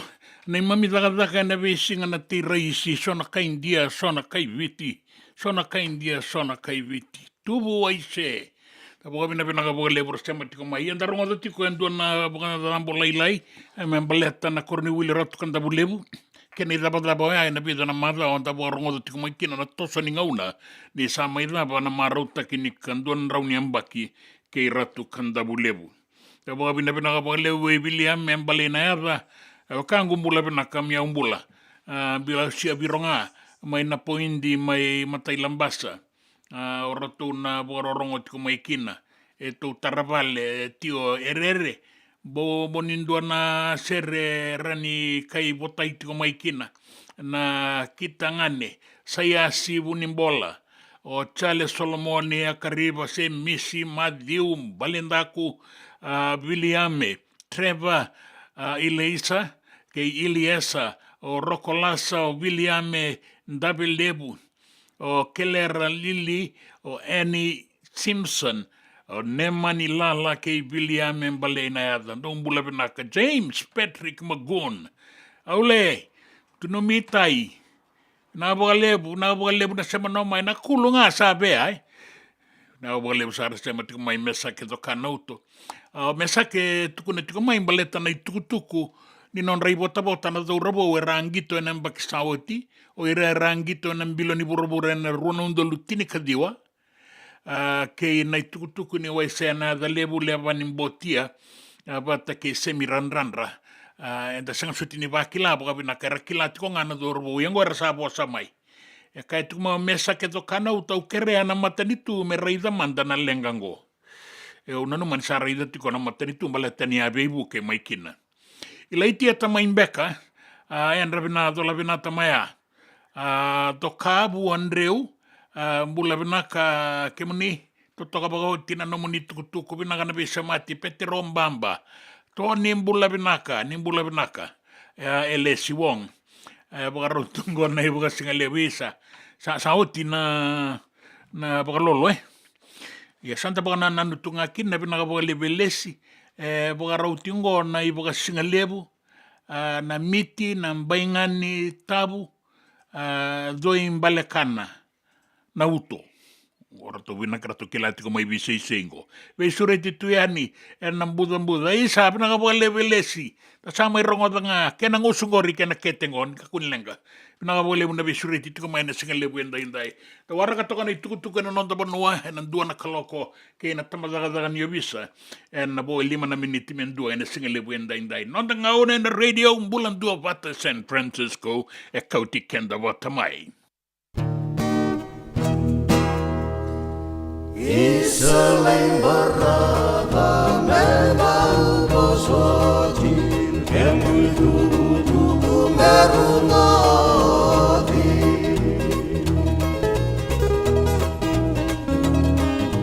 salam nota kena sinari namong sai karasili sarodi Kalau seru mogi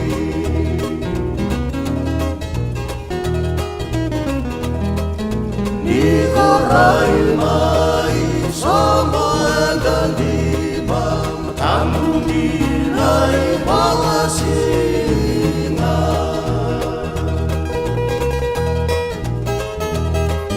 raba merah keisa Maka tua layan rasinga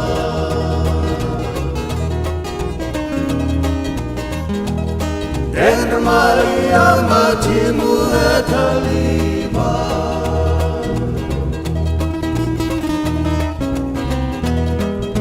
Isalai moderasi dini Allah mayani baikan munani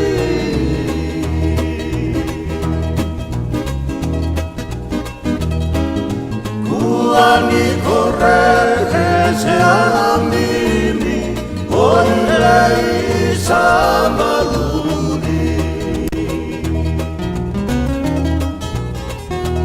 Sibiringi tinatoluni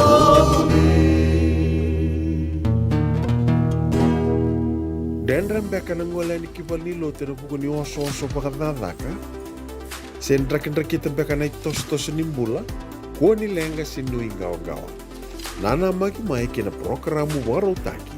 Mai vera tau na New Methodist Christian Fellowship USA. Nongu chisu, nongu banua. Rongo vena vima manione na kabini bugu lulu be Kemundo e California. Vima mani dua na singilewu ni lotu lewu be Kemundo e viti. And a radio bulando wata San Francisco. Me kauti kanda wata mai. Nanonda wata-wata kay City Veni Raturala.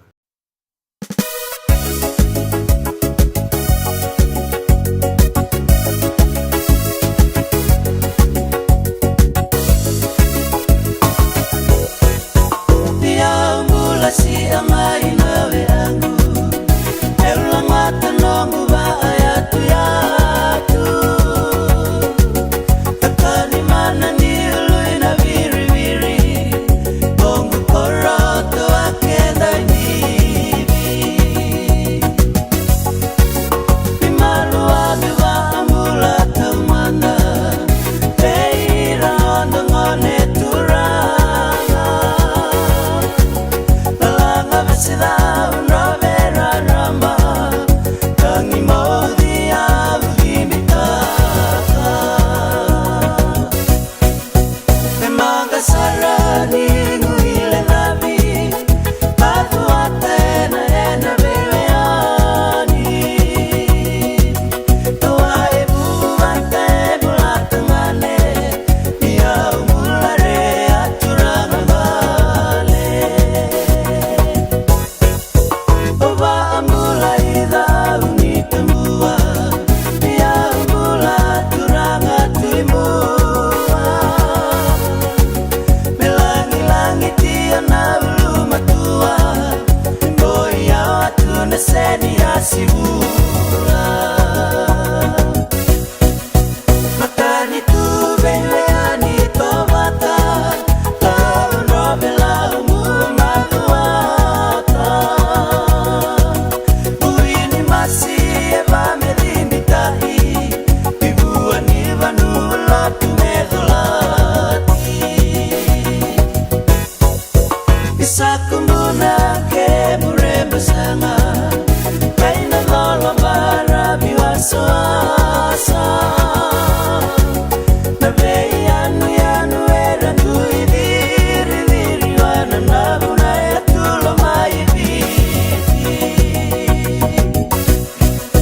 Somboka nabuki na ya tuya sawa Saraba nuwa rando mono me saraba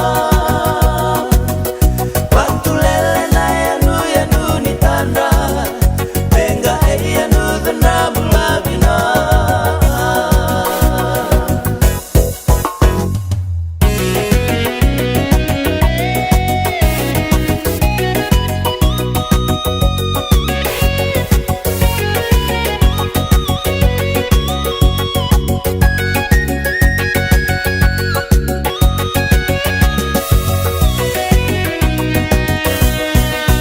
Osa adivi meudei balasai Tiawa bula baronga mai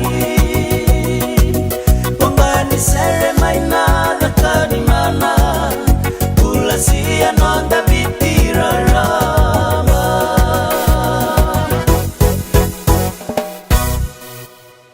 Ya, kalunga tanangone. Nanga unango era sabi tarong iti ko na lubenda rasana rei boga singalebu talitikunga na singalebu enda ni oti na mata ni pepa ni bitarongi teka buena no na bitarongi na kala sualu ya enda boga binaka non da boga toko takira tikunga boga binaka na lubenda non da bita taunaki boga binaka era na kalunga takina na lubenda una isi matiwai mana tamadaga ni visa E kalonga tanangone E solibua e 5 walanga miniti mai vei nau ke ngei. Kalonga tanangone. Kenda tonga kilei kwa nganda to dhunru. Kwa mbogi bango to kilai na time me mo de kina se warai. Ndona rauna pasende na mbula ni ngone mena mbaki 5 kina tina kawalu. Walu sanga bula pasende nona kilei kwa yongas ni buli.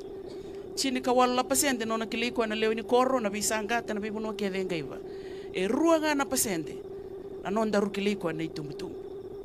Ke o veki la na mbula ningo ne ngai ko rivuli. Girimo ko ngas ni vuli ngai. Kende tonga ngir monga sibul tu mayo ke tu me be otu sela imbutako ora yo tu sela tiro imbutako.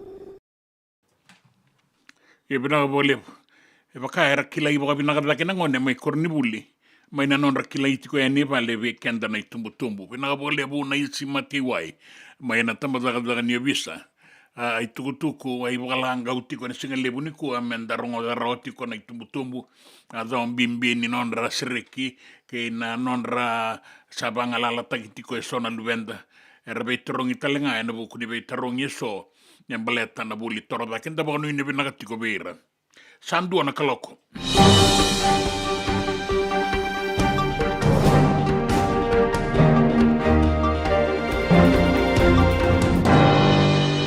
tuku na non da banua era to lewe walu era to sa tauri boga besuti ko na ngau en buku ni wainganga ni be boga meteni taki methamphetamine wata ke na marijuana to na le walungo era to tauri mai na ya sana elima ni bengarabi ni tambada ka ni ovisa era to sala beta da ke tiko no ovisa na non to en rabaki en buku ni wainganga ni be boga meteni taki e kaya na ibuke ni commissioner ni ovisa au li vaindriu ni dua na dorobo yang bakiti ni kawalu e besu mai singa toka en loma ni tauni e besu kina ni setiko bua na wainganga ni bebo ama teni taki semberembeka ni laki beso liaka sa tombo koso e tiko bua e 5 bulu na yolo na rauni kau batake na tamba ni kau tamba ni marijuana ke na wainganga na pauta bula ka bauti ni methamphetamine. En dua tale yang baki rua sanga bula bakadada, dua na dorobo, e kune mai mid road, lago tiko yang ngau ni sala, rato taro biko ya nau bisa, rato rei da bua, e bida na yolo nan rau ni kaumandu, ke na yolo plastika, ka bauti ni sa tangan ni tukina na marijuana. Kata lengau liba indriu ni ibunga na wekanda era sakilatiko. Kada sabi ibu ke teletiku ngama ya na tambadaga ni bisa na non ratombo o era be kauya katiko na wainganga ni be ibunga mateni taki. Kaya ondriu ene wasa lo mai suba endua na turanga yang baki 5 bulu bakadada. Ya besumai ena ikele ni lori ni keria suba ni akune talenga bua na anrau ni kaumandu wambauti ni marijuana sabaga edoriti kona non rayan rabaki na ubisa na ngau ngola ki ado tikoani ena be wase ke de sarra mai sabu kaina kini ya akune talenga mai kina endua sa besu talenga mai ni tiko bua 5 na yolo na marijuana batake na methamphetamine. Sala betira ke na ibugarau ni non ren rabaki na ubisa membaleta na tango makini leo ni bonua mai beira rando bolitaka serbe soliaka na wainganga ni be bo meteni taki. E bakatalenga kina na yan ren rabaki na be kornibuli membaletira na lubenda en vagadakango ni wainganga ni be bo meteni taki. Era kaya mai na tambadaga ni obisa ni na non da beisoli takaya ni na kena itukutuku na beibu ke bogalebu na maroro ini lawa ke na maroro ini non rambula na luvenda. Dangole tale manda kina be talano ambaleta na ken reisau na non da dorobo unda ungito na Fiji Water Flying Fijians me bakain da bogande uda tiko mai na tolu na madawa sawati. Na itukutuku ne waisea na ya lebu na kapitani bata ke semi ranra o botia o leba ni botia bagande itakatiko maikina ni rasesanga tiko ngani saumi so na dorobo mai na mbaki sawoti so era sembera saratu ni saumi mai na ruana undolutini kadiwa kaya waisea ni sana numa melabeta veka mai na tikinango na bukundra na dorobo Karau sabi toko ni maikin ruan nangasi ni timi o lepa ni mbotia bata kei semi ranra na non rau bagarita ka mai Sambau lea dove Simon Ray Walui na dove bukatabulidi. E na nona sa tataratalenga ki na nona tanga me be buke mai be ira na dorobo. Ni mbera tuya ni na ken reisau. Era tu bagareitaka ni isanga soti ni bagarau binaka. Goen duana be talanoa bata ke lesi ibanua bou. Kaina kikina ni ona da lebun botia bata ke ranranra era tu sa soli tuku kina. Me rawa ni apala na Fiji Rugby Union na matai songo ni rakabia na nonta vanua. Me ndikeba ka bukandondonu takamanda na be tikina eso dauraki tiko maingo. Sa nende tiko mai na lenga na Fiji Rugby Union kaya o na the lebu. Lebu na ala tarai rana dorobo senga di bagai dori. Ka senga talenga ni ndokai na be ala alati. Na ken reisau ke na non rei bota. Go me ado saratiko yani kina ruana undolu tini kadiwa. Kau te tiko mawea me la kia dovanga na madao sauti na sota ningito ni Pacific Nations Cup ka bagai dori mai Tokyo pakatalenga kina. Sini ndokai senga ni bagai dori na be ala alati. Baletira na dorobo ka ratu yala kina na Fiji Rugby Union. Ya kaina kani sarla isolia na non rambula na maboa na rakusi rasala kimbole na bukuni non da banua. Ya sanga soti ni bagarau binaka. Bagai dora na isongo ni rakabia na non da banua. Ni senga ni saumira bagai binaka me bagai dora na nona yala. Kina itukutuku ni gito tale so era tau sabi mo sakiti kongo na daung gito wata ke na manindia na dawi bakatabulidi o ira kataraira na rebu ni lenga na Fiji Rugby Union ni sanga ni saumira bakabinaka na dorobo na itukutuku enda taurarao na mado saoti ni kaya na Fiji Rugby Union ni asa sulibeira na dorobo en duanan rau kalima na undolu nan dolan duana dorobo.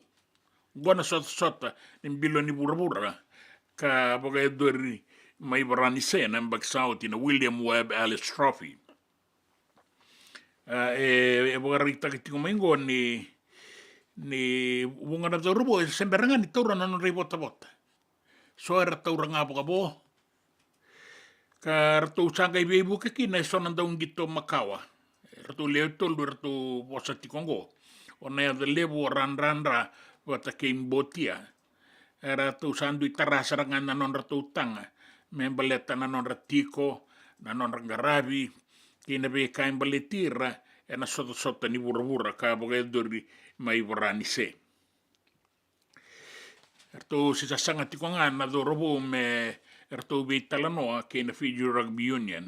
Ye ka tiko enyo Peter Maisy koe kangarabati kon FRU na ngaunangoni sa kune enduana kambani ni ndaunibika men bangangamanda na bika ertu dauragati kona dorobo. Kaitiko Maisy ni nuitak ni rana senga ni baga lomolumutaki nandau toko na narakabi bimbi bir nandau nimbisinisi ni rarongo na itukutukungo. Ande na bagayalo leilei takira mera kakua kina ni toko na timini biti kena bagay labotaki. Kawa Peter Maisy ni sanu itakatiko ni na baga meautaki baga binaka na kunru ka eado tiko maingo sabi talano ataki sarra baga lebu. Kilatiko na matanitu ka kilatalitiko nga na Prime Minister. Ka nuitakitiko ni narawa ni wali ka baga meautaki baga totolo. Nindua tale na sota ningito ni burabura na ngolekina na nonda timi ni sangangango na Pacific Nations Cup mai Japani na bulo November na ngolitiko kina ki Europe melengito abo ki Welesi Islandi wata ke Scotland. Kina bia sai burabura bugarita ki mai ni sa sangai tikongo endua nambose meratiko kina na kenandau vitangomaki na nonda burabura mena boga dor mai San Francisco ka nanumiti ko kina ni na rao me pangangadotaki na takataka ni tatango maki na be matani tu mai behira na dau bagada na matambatikandi ka rato ng bosi kinangor na be matani tu me bakata ki Australia Canada ke na matani tu Japani bakakina na matani tu ambalatangan ni ke na matani tu mai Europe na European Union kina itukutungan in raki kune tokongo endua na ibagatan kila nin raki suwa na nonda banua ka ukubata kaya toka na kena loa ambula sarati ko na dangi na nonda bimbara via na ngaunango ka nuita kininda na gangara uni toka kina se ua na wasawasa kana de koto na ituba kinin raki indai kina singa ni mataka na bara vini deba ke bitilebu na bua suba kina usori na mosi serua kautea niki na sa sabara o na itansiri ibata kena sana ora mai raki kita ikandua na sana ombua kina deba na sana maduata kina tokalau kina barabi ke da kaunrove wiliki na sana lau ke lo mai viti kina anu kandabu nanu mini na taubanga una tiu kina nauda se ua na wasawasa kan bia bora na sona ngauna batang mbongi se kwengor ni tukutukunin raki na itukutukunin bia sai bora na nonda banua ke na itukutukunin gitu na nonda vata ke City veni raturala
Roa mandiri ubia na kusuni tu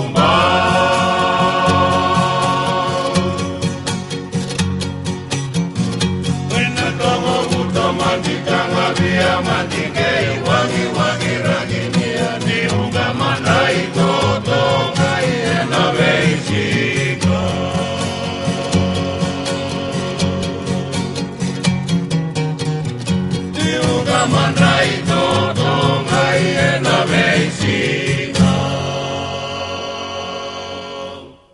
JJ's Food Shack. E tiku kete kina na kakana boka biti me pakana kokonda. Lobo benga ni ngai kani doitu na bundi na ndalo se tapioca. Na kakana boka malangi me pakana steak baka eloka kena coleslaw. Wee! Na kari toa sa wadha badina na kani kana. Kay tiku talangana nono to specials and lomo ni madawa. Dau tamba na Facebook. Na doi ni tiwa ya na bani mandrai pai kena bungatale. Gore na JJ's Food Shack. Viu Valley mo Billie Jean Street, Santa Rosa, California. Karo talaga nito dili mo yang may Santa Rosa, may yato sarani kinavato. Giritirito sana kinavitu sa mabitu tolo dio tolo dundo limono. JJ's Food Shack, Santa Rosa, California.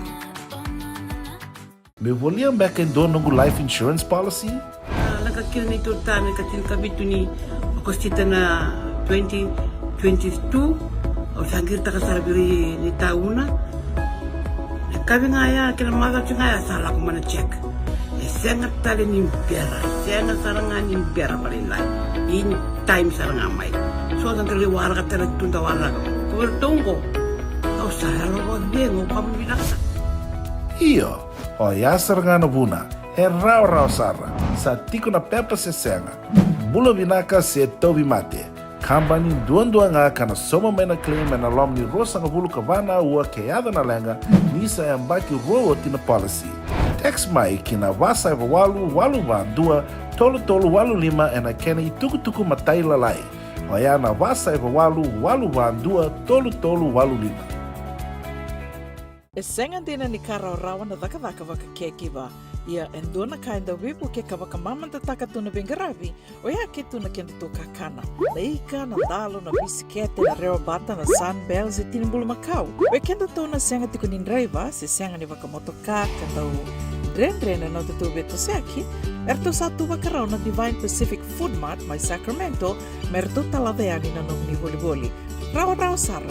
We tartarangayani na taliboni diwa dua ono tolu va diwa ono saivarua merto wakarotaka katalada mai na nom ni voliboli ena kena ngona totolo tua.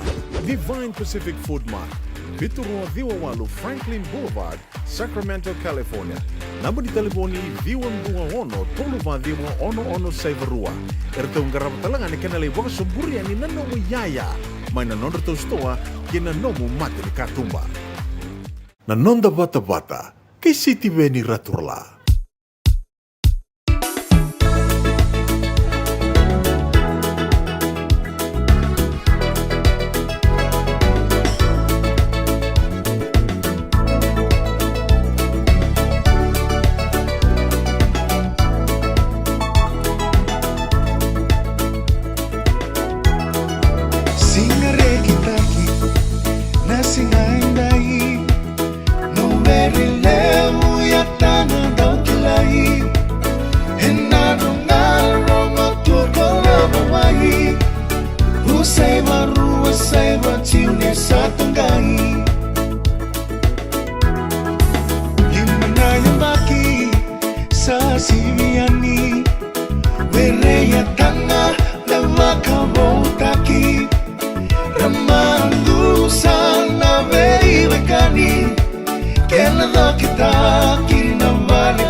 Nalemu tulamai, vado così, na oh. Modo tambua Na wagandamu Le mutowanua Taukini mere Le muyakanga Turanga tau semisi Na kokorama Membunga nano Muwesinga binaka Mengai kalonga Tano muwesasanga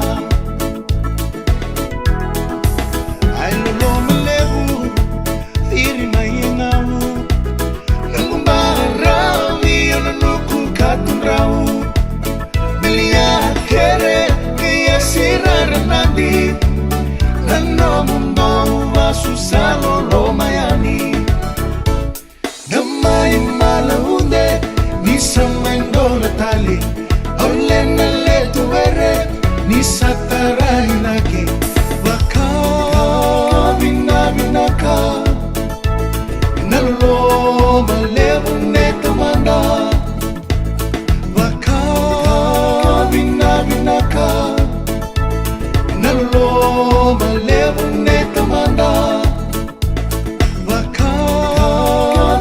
Binaka Nalo malevo neto manda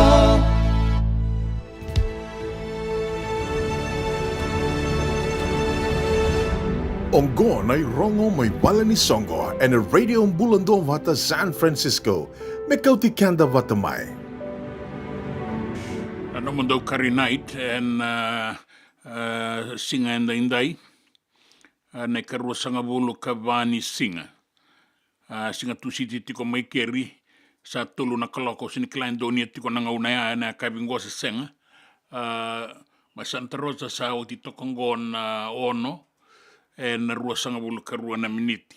Ayo, sana boga eduri mandangana no mundo kana roti, kari na kari toa, na chutney, na chatna, na coffee, watake na tea, watake na idoi ni tea. Dua save dua Doubles Drive dua save rua Santa Rosa California diwa lima va save vitu na no mundo sota na katalau masu na lewe ni ANCF cell group rua bogaedori Pacific Avenue Santa Rosa California ono kina walu ngoe na ka walu ni singa na bula ka tuma ni okotoba mwani madha mbalabu ya membaleta na no mundo kumuni labo na ilagola ko mundo le reida kina na wanga ni noa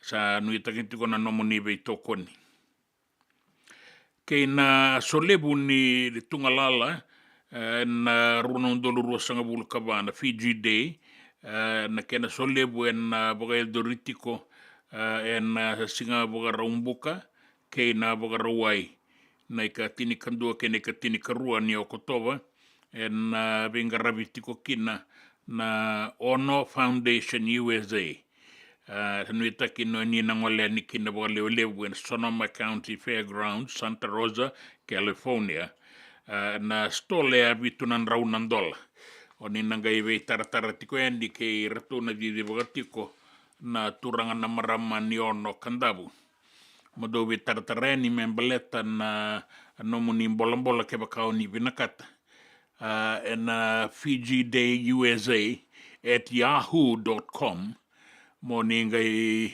I bagayang atakaya ni kina na sala ni tukutukungo muni vitaratareni kina membaleta na stalls ni solebu ni Fiji Day ruanondolu rua sangabulu kava gori na irongo mena vale ni songo na nonda vata ke siti veni raturala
Ia bina ka lebu na sema tiko mai na singa lebu endai endai boka bina ka tiko sa lebu na visreti ni boka singa lebu sa tiko ngo sanga tiko ni kila wo boka sama tiko me na taka mbeka boka ibi endua na nei elesi wong tiko na tiko sa boka rautungo na boka singa lebu na boka lebu elesi na miti baingani tabu ko me se da wasara tunga na baingani sa tonia ni na miti ga ido imbale kana na uto sa tuna tiko meratonga kirei mai visei mai bunda bina ka boka lebu erto visuri tali tunga mengo o amai Maraia Julian Wanganilawa arna yanra William Mebueti bina ka boka lebu mbula bina ka naita bina ka boka lebu makara se tiko ya ningore na bengarabi mai viti e bina ka boka lebu na boka lebu dola bina tamaya Oscar na sobu o Lomsi Tabanga e senga ni visuriti mai o isa tikongo na enduanga na kuro kai wai totoka na ser mei boka singa lebu mei doi nindua na kuro kai e na loma ni tembara ve Lomsi Tabanga e na numitiko kina losali ni Deo mai Alaska na ilolo mai Wunisei mai Tonga mai Rewa bina ka boka lebu wanabi lolawatini bula kiti tau kei tabua ni bula binaka wata kei losalini nrabe sau totoka na bingara bibina ka boka lebu enda na bokarorongo tiko e nangonongo ve Pastor Lal Mohammed Abuna uta chunga na ko na tanganengo lago tu.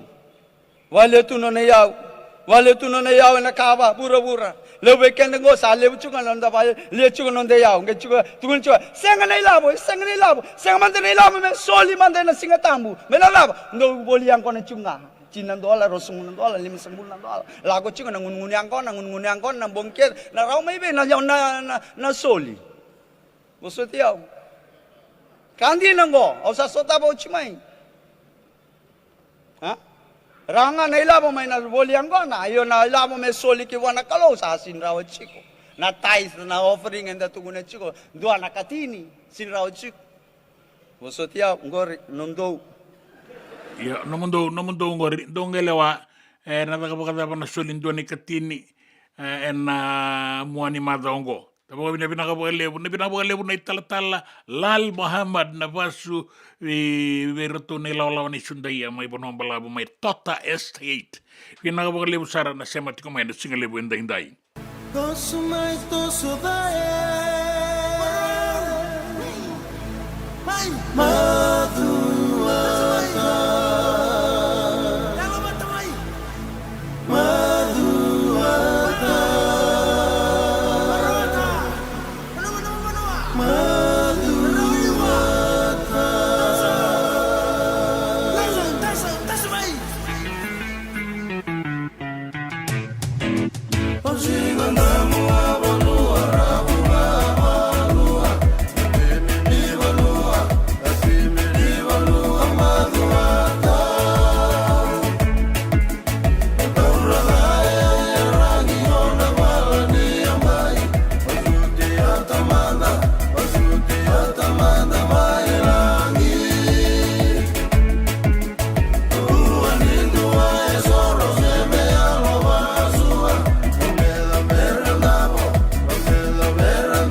Denrembeka na ngolani kivalilo tena buku ni oso pakadadaka. Sen drakin-drakitan beka na itos-tos nimbula, kuo ni lenga sinu ingaw-gawa. Nana magi mai kina programu warotaki, mai vera tau na New Methodist Christian Fellowship USA, nongu chisu, nongu banua. Rungo na bima manione na kabini buku lulu bei kemundo e California, bima mani dua na singilewu ni lotulewu bei kemundo e biti, and a radio bulando wata San Francisco, me kauti kanta wata mai. JJ's Food Shack. Etigo keti kina na kakana boka biti me bakana kokonda. Lobo benga ni ngai kani doito na bundi ng dalos sa tabiok. Na kakana boka malangi me bakana steak baka loka kina coleslaw. Wee! Nakarito sa wadha badina na kani kana. Kaya tigo talaga na nono specials and na lomo ni mga dawa. Daw tamba and na Facebook. Na doy ni tiwa yan. Na bani manray pai kaya na bungatali. Go na JJ's Food Shack. View Valley mo Billy Jean Street, Santa Rosa, California. Karo talagang rato dili mo yang may Santa Rosa, may ato sarang ni Kinavato. Giritirito sana kina Vitu Saiba Vitu Tolo Dio Tolo Dundo Limono. JJ's Food Shack, Santa Rosa, California. Nanonda bata-bata, kay City Veni Raturla.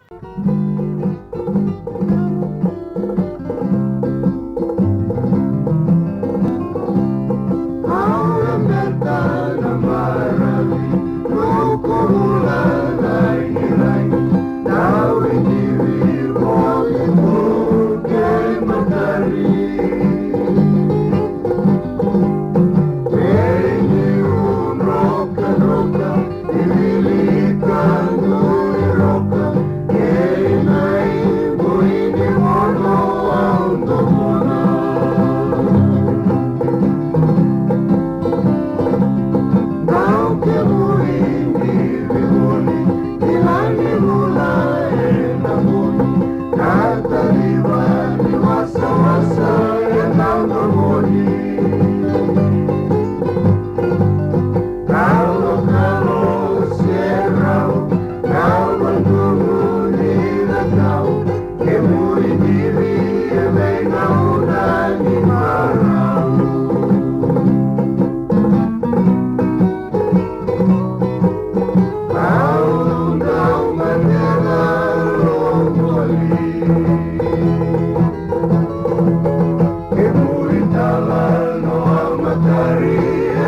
lewe na sere nei tune arana mua. E ratou na sinan roka mai lautoka. Endo na marama e tukutuku mai via o langa tungana sere sa tukutuku mai via o Miriam Ngui Walu. Ka mai isa na sere mai na koro, mai udui matari. Ka tiku mai, da undivi ke ia le raramba konga sele, au ngandreba me umbutuka talemanda. Vinaga lebu Miriam Ngui Walu, kau tele suna banana ni na koro Vinaga lebu. Ke minitiku mai ve nitiku ngai suba se piti lebu se nitiku talengango i mereke. Menduana ke nituku me va usara totolo, enduana i vola i raki ale kandabu. Membaleti ke muni ke na no muni banana no sa indivi ke ale na nongo banua. Bula benaka ele siwang. Ya, ia vinaga lebu totoka na serea io. Vinaga les o na sote o eu sa sulevi ke muni sa re ruambia me ke ni katolungo sa ni me kautani na sote tungo ni me kautani le branga taka ni taka ni na maro taka na kata toka kina na ngauna ni batambata na doni tungo na kor turanga mai subo ronga ben hini tin raki su tiko mai viti e da baga vina venaka i rawa tiko na itabi rawa tale tikunga na non da sole waki e na singa indai enda na ronga da ni tuku e na non da vanua ke na vea sai burubura ni voi tini kile mana miniti me rua e na muri tiko e na revi taravia ni ke na non da toi tuku e na tamada vaga ni visa ni berni nanga i vaga da bara na non da ngauna e na singa lebu indai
o sei kenda tuna wa sambula fina wa le buna sematiko mai na non da vanua ke na vea sai wura ni bola mai New Zealandi Tega isa matiko mai na kabinda inda ivina ka pagale unanga una viti.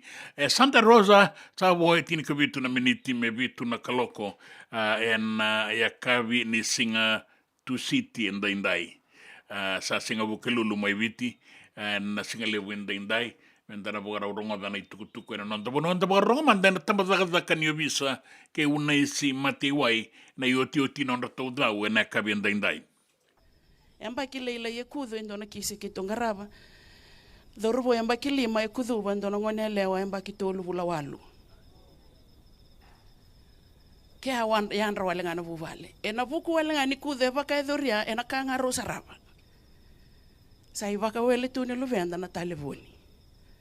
Pia membole ikianda tiku kina lawa itu kuno kwa yamba kitini ka walongone gaitarato ndo na talevoni mesarava. Me va Facebook, me va Instagram, me va TikTok, Twitter, or anything to do with social media. Ke saba social media ngone na lawa itu kunitigo ko ya mokila na nona password. Ke mbasuko na lawa ngone using the social media, se ya lendo na ngone, lebutiko na mispani ndo ya lendo na ngone kunike na gekome vikito. Wana sexual offenses and child abuse. Ia ke baka ke to reida na buni mbasuki ni lawa ya asenga ni andrabo nano tata. Keito na roni bebesu. Na kisi kona ngone leila ye kudhu ya na baki tolu bula walu, etadina leilinga. Na talebon nei de non roi baka wele na nei nau, na nei mbumbu. Ona e wele na rumo na video call. 2 weeks, ruana madha onon rumbula taka toka mora ona mbula ni vea dhovi. Na mbula taka indo na viwetini. Nobody know about it. Ke asenga ni mabua baka dhana ngone leo leleongo. Ke asenga ni kilai. Ke andanga ikinta dalanga sale ngone lewa sale mbukete mai.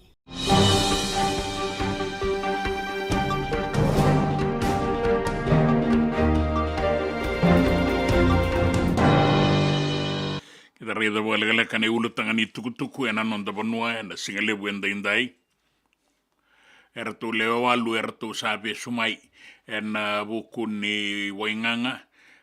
Ni we wamate ni taki ana marijuana ke na methamphetamine ndo e tombo mai singatoka ndo e tombo mai sabu ndo e tombo isuba ka sabanga to takati kona tamba da ni visa na nonaendre baki membleta na boga taki ni wainganga ni we wamate ni taki keira era bolitaka se ve soliaka na wainganga. Rosaba kuriana non ro itukutuku ni kua na dorbo undongito sa duru talenga mekino le panimbotia waisena the level ke semi randra en non roto kunrobaka na dagaka ni Fiji Rugby Football Union der seni saumi boka binaka seni saumi taundono eso sembera serangan ni taurana non ribota botan dinanga ni sa kaitiko na Fiji Rugby Union ni resata urana non ribota bota nduana rau kalima na undolu nduana daungito veira na non da robo era baita vi en valata kimbilo ni burbura mai varani se en muani ambaki saoti erto binakata tikona robo merto vivo saki seranga kerto na bagai leslesi en Fiji Rugby Union baleta ni senga ni maroroyan FRU na non dinati keira na robo membaleta na non ribota bota. Ena itukutuku ningito tale so bogarita kitiko mai ni randeito kana dorobo ena non ra pinakata mera palataka na non da bonua na buturara ningito ena iwalu ni sautu ia me boga pinakata kana FRU na non na bengarapi me rakaku ni lastaki na dorobo sa vida na vela tipo ongo sa boga de rio tiliu ka sengan indinata na Fiji Rugby Union na non na vela ti sete ke busaranga mai en biloni burbura en ruanundo lutini kadiwa so na do rubo de sembera ti ngani taurongo na non ribota bota ka do mai na mo ni madha wa saoti na sota ni Pacific Nations Cup mai chaba ni ka final kina na timini viti kina timini chapa ni mai Osaka ena madha o saoti. Bia matangali wata ke de tiko nga na itukutuku era to waraita tiko mena dorobo membaleta na Fiji Rugby Union. na i tukutuku na via sai burabura ra bagaritaka mai na liu ni vei matani tu ni ra kauaitaka. Ra kauaitaka tiko na tango maki ni nonda mbula na mbula ni lewe ni vanua ke na vei matani tu e burabura mai veira na dau bagadava ke ira era duruma na vei songo ni mbatikandi ke na kena matai walu e na vei sai burabura. E bagaritaka tiko mai na itukutukungo ni nandua ng bose na bagaidori na bulo November karena bagaitabikin na bunga ng matani tu wiliki na Australia, Canada na European Union ke rerangalikin na matani tu Japani ke na matani tu mbola tangani mera laki veitala notaka na sala ua sibindua era ni tango makikina na nonda banua kinan raki bagarita tiko mai ni raki uda tiko en nonda banua mai viti se ua na wasa roni borobora na sona ngau na mbula saratiko na toka lau deva en dua na ua nin raki susua e kune tiko ngo eviti ka ukubata kaya na kena lolo atau wanga una nauda vien batambata toka na sona ngauna ena sengani vesa una ituba kinin raki kanan dei kota indai me adova na singa ni mataka na barabi ni deba ke viti lebu e na bua suba ke no sorry teka bu mai na barabi ke nanronga kaya adu tiko e niki na sano na itasiri na sano na mosi le adu sareni kina buoliku ke tai lebu kina sano ra ke raki na sano umbua kina deba na sano maduata kina tokalau na sano da kaunrobe kina kena vi anu mai nangele lebu o dikombia o tabeuni o take ya tata na sana talenga o lau na sana lo mai viti kei kandabu e bakakina sangani ngalala na atu ya sawa ke na atu mamanuda ongore na itu wakinin raki en nonda vanua ken singenda indai me ado na singani mataka na itukutuku enda via sai wura na itukutuku ningito ke nan raki na nonda bata kei siti veni raturla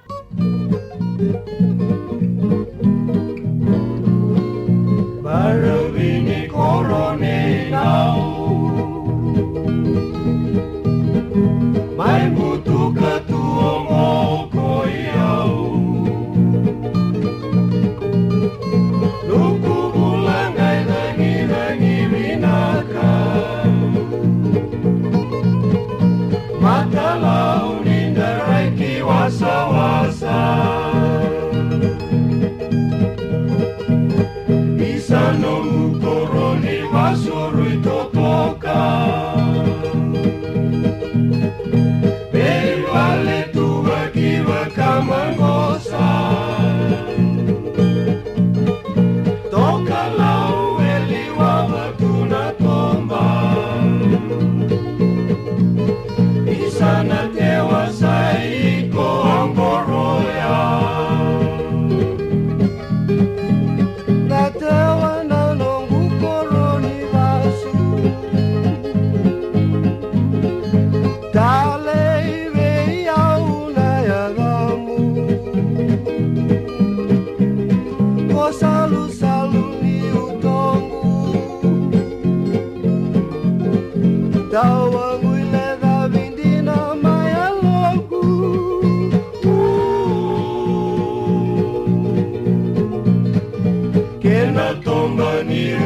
Sokotayani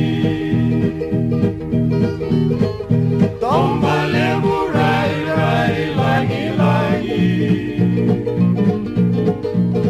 Kila itu enon de viti aelandi Isana tewa kona tawa muile davi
Vosota ni umai vakasereka Vakaya tu mo eleka Dua na singau na kaila kita lema Boni lo mai nambua, domoni bunga tangi ni apa kuking gura mate. Abata kei nai talano ani tomba ona tewa.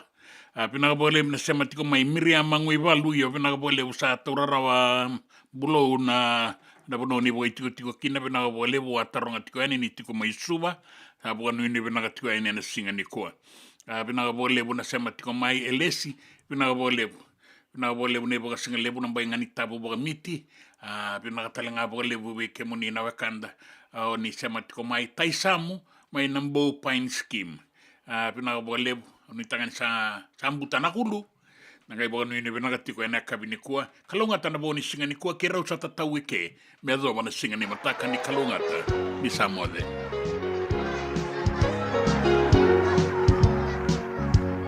Levu na moça e da urongo mai tumba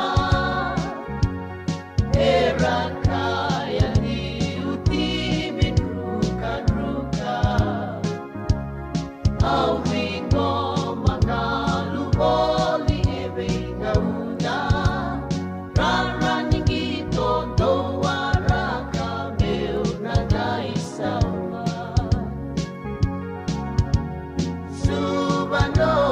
Suba au na numa Suba ebe inga una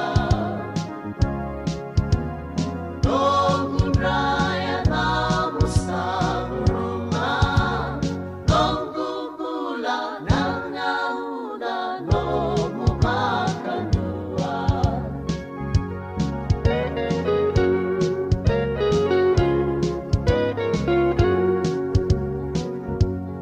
Sai kumu na muremba sana ke kobaka Koroko suba e baudi ke da bata Umani tu e da mukuni da kadaka Rara ningito na ya tamu au na malataka Suba nogu suba au na numa Suba nogu suba ebe ina una Nogu raya tamu sabu ruma Nogu bula nanga una Nomu makanua Suba nogu suba au na numa Suba nogu suba ebe ina una Nogu raya tamu sabu ruma Nogu bula nanga una Nomu makanua Suba nogu suba au na numa Suba nogu suba ebe ina una